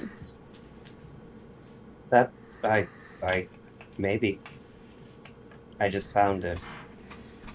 And I know that you have the ability to open it, but if you want to talk to Rowan about it first, I'm fine with that. I don't have a problem with that.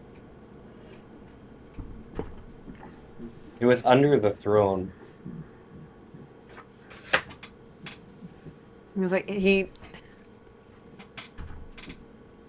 don't know, this place seems like it was important to him, and maybe and it's your new enough boyfriend, so here. Ah! He's not my boyfriend! Right. It's not my boyfriend. God, shut up. Leave me alone. Listen, I promised your boyfriend bloody vengeance, and I'm intending to deliver that because Jack also hates this guy, and I'm at our house for 10 minutes, and I'm already like, I want you dead. Like, I feel really cut on it as well because he's voiced by Tim Curry.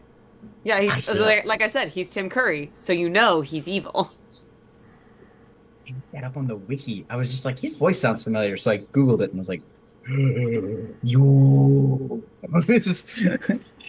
I did the Lily Aldrin every single time I was reminded of it. I was like, you son of a bitch. Mm-hmm. Oh, speaking of voices in Dragon Age, though, I have recently changed my Siri voice to British female 1, who is very likely my Inquisitor. I'm very excited about that. Oh, cool. It's been a ball having her tell me where to go. Yeah, we don't get to do that with Google's AI. Nope. We just get normal bog standard.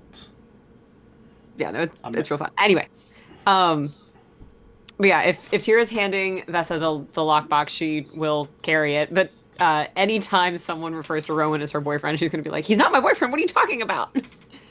progressively getting redder. You like a human. You want to kiss him. You want to. No, I don't. That's cuddle crazy. him. So, with that being done, with you guys saying that you are leaving, Sir Rowan, after everybody's been buried and placed there, is going to turn and he closes his eyes and places his hand out, palm up, and he says, oh God, what is it he says? I can't remember the entirety of it now. Give me just a moment.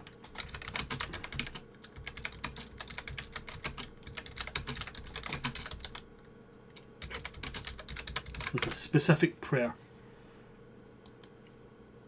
Oh no.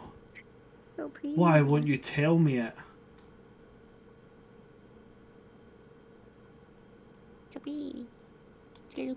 No, come on, give me it. Give me the where the fuck is it? It's doing my head in now.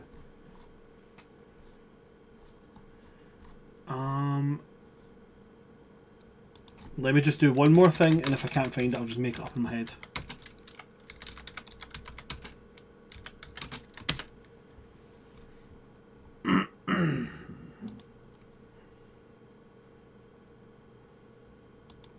No, I can't find it. Oh well, that sucks. Oh, it's such a good one as well. He placed his hand out, closes his eyes, and he says, "From ashes we are raised, and from ashes, and to ashes we return.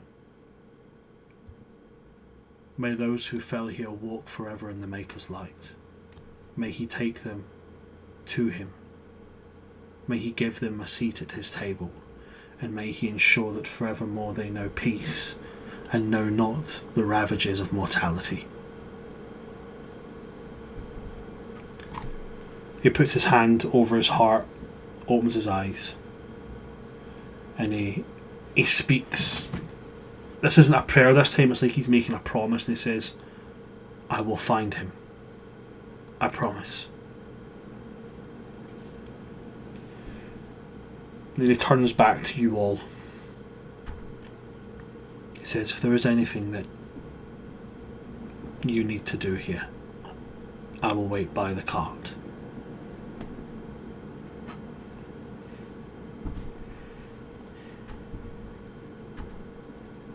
I will go to the cart. Nothing I need to do. I didn't know anybody. Yeah. You want to be nice to your boyfriend, make sure he's okay. Yeah. I was about to say, does Vesta like hold the lockbox? Like, is it obvious? Does she have it like stowed? Because I do have a key. I'm assuming it's pretty obvious I have it in my hands. I don't think it's like a trinket box. Oh no, it's like a fairly substantial chest. I think as Rowan's turning to leave, Aldred will hold up the key between two fingers. Look at Vesta. So sweet. She'll be like, doesn't have a free hand. Not exactly what I had in. I mean, you have to put it in her teeth. So I was gonna put it on. I think as you're like going to grab it, just puts it on top of the lockbox. Like an ancient Kunari technique. But stacking objects. Stacking objects to carry. The key Are you notes. it's off. Are you going to use the key on the lockbox? I want to make sure Rowan is there. It's like, hey, before you go, we found this. He'll turn his head back, see the lockbox, see yourselves, and say, "The dead cannot make use of it. Do with it as you wish."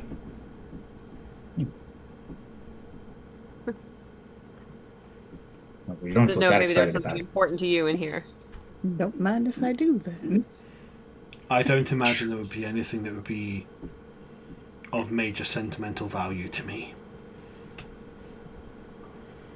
Somebody kicked our puppy dog, and they're going to lose their head. I know, it's like, it's just our baby. They hurt our baby. This is Vessa's John Wick arc. Like, Tongue shot 2.0. Arl House just like, what the fuck is happening, Vessa? Just like, you killed my dog.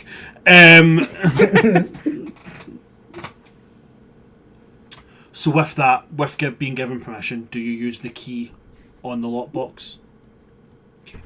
As you open it, inside is just coins. Oh, okay. To be specific, I did roll this already. This is, bearing in mind what you found, this is a noble's house. What you've found here is a fortune the likes which none of you... Well, actually, wait. Merrill has probably seen this kind of fortune before. And it's usually quite normal for noble houses to stash this away. But compared to what you guys have in your possession, it blows it out the water. You have here a combination of... So you have, namely, 100 gold pieces. Oh. There is also 1,200 silver pieces. The equivalent of 220 gold pieces. But this is essentially a noble's like bug out bag. You know? Oh shit, we're under attack, get to the carriage, there's a lockbox, put it in, get out. This is a small percentage of their fortune. You said it was 100 gold and how much silver? 100 silver. gold and 1,200 silver. So a grand total of 220 gold's worth of coin. But 100 of it is gold and 1,200 of it is silver.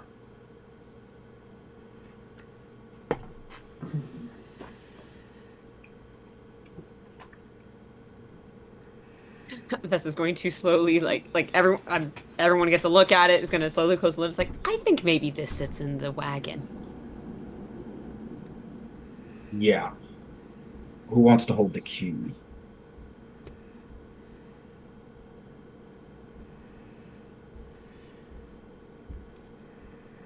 I mean, I can. I feel like I have the least likelihood of being caught by somebody. Meryl's just kind of like, I'm gonna be the first to die, so Meow. we should not give it to me. Hardest time taking it from me, but I feel like you just hide it better, Vessa, so I think you should hold to it. All right. I was like, it's between the beefy one and the quick one, so... Because the two squishies should not be trusted with it. The beefy, the quick, and the dead. The good, the bad, and the ugly. The beefy, the quick, and the dead. That's our party name. I just got flashbacks to Muppet Treasure Island. It was like, why are you crying? He's dead! Long John shot him! His name's Dead Tom. I think he's called Dead Tom because he was already dead. Oh, okay. Speaking of Tim Curry. Speaking of Tim Curry. Upstage, lads, this is my only number. Yeah, with that, the lockbox opens. You've seen the fortune you guys now have. You're able to move to the wagon if you wish and continue your journey. I'm going to go to the wagon and basically just kind of be there if Rowan wants to talk. But also recognize that he might not want to. He doesn't actually want to. He sits in silence, just staring ahead, holding Sir Cuthbert's reins. Fair play. To the rest of the party, anything you guys want to do before the wagon starts making its journey? I think Kira's just gonna sit cross-legged and look out the back of the wagon.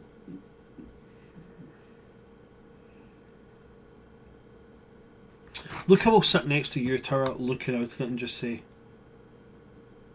I don't understand. They aren't his kin, so why is he so upset?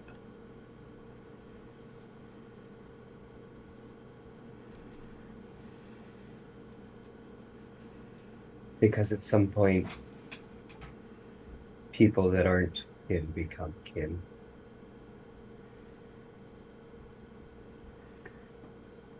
So while there's no blood, he feels like he has lost true blood kin. Luca goes quite quiet at that.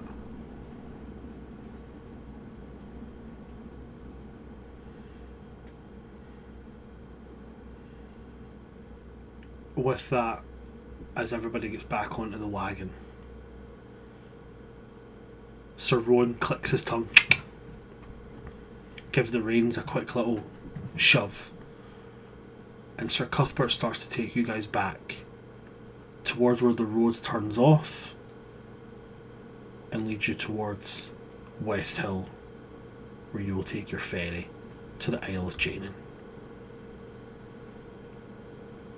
And that is where we will end today's session. Thank you very much. Rowan, our puppy got kicked.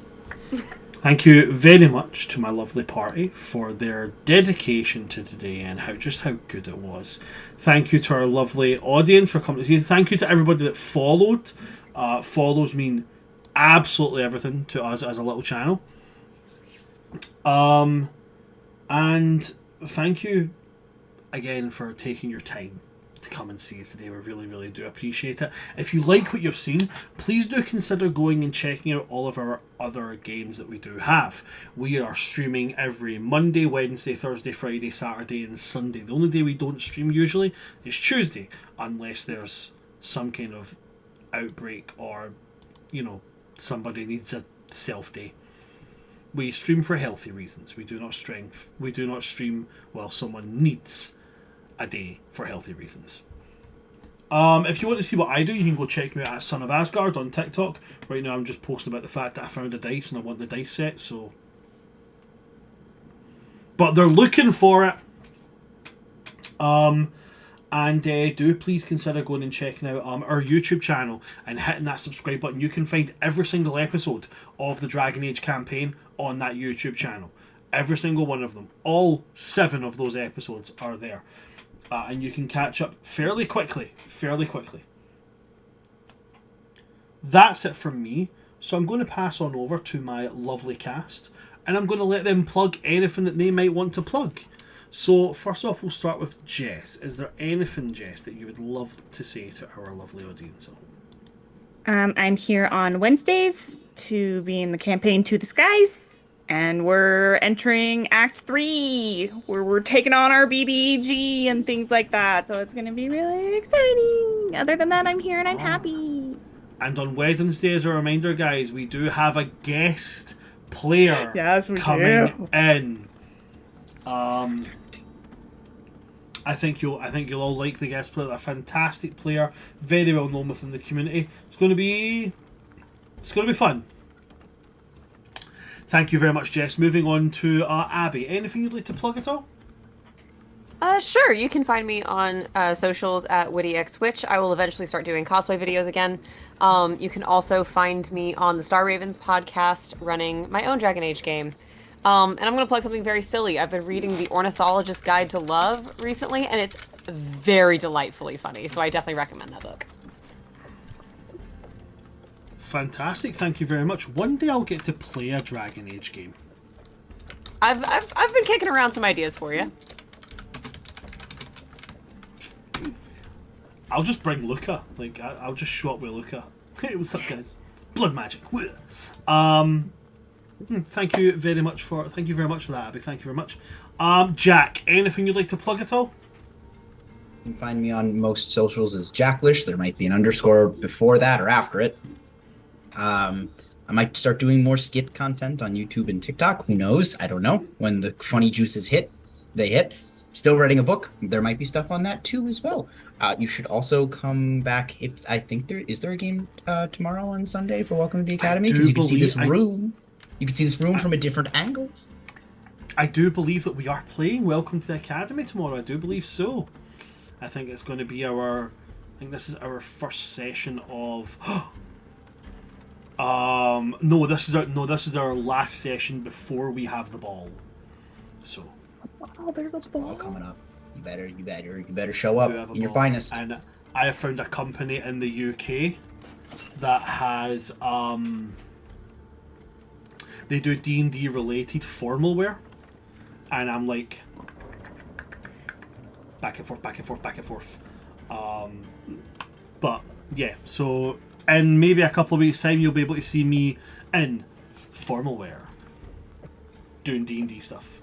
So yeah, do come and check out Welcome to the Academy. Thank you very much for that, Jack. And last, and most certainly not least, Jason, anything that you would like to plug at all? Actually, yeah, for once. So, a couple things. One, if you are watching this and you aren't following them, please follow, because there's a lot of content and it is very good.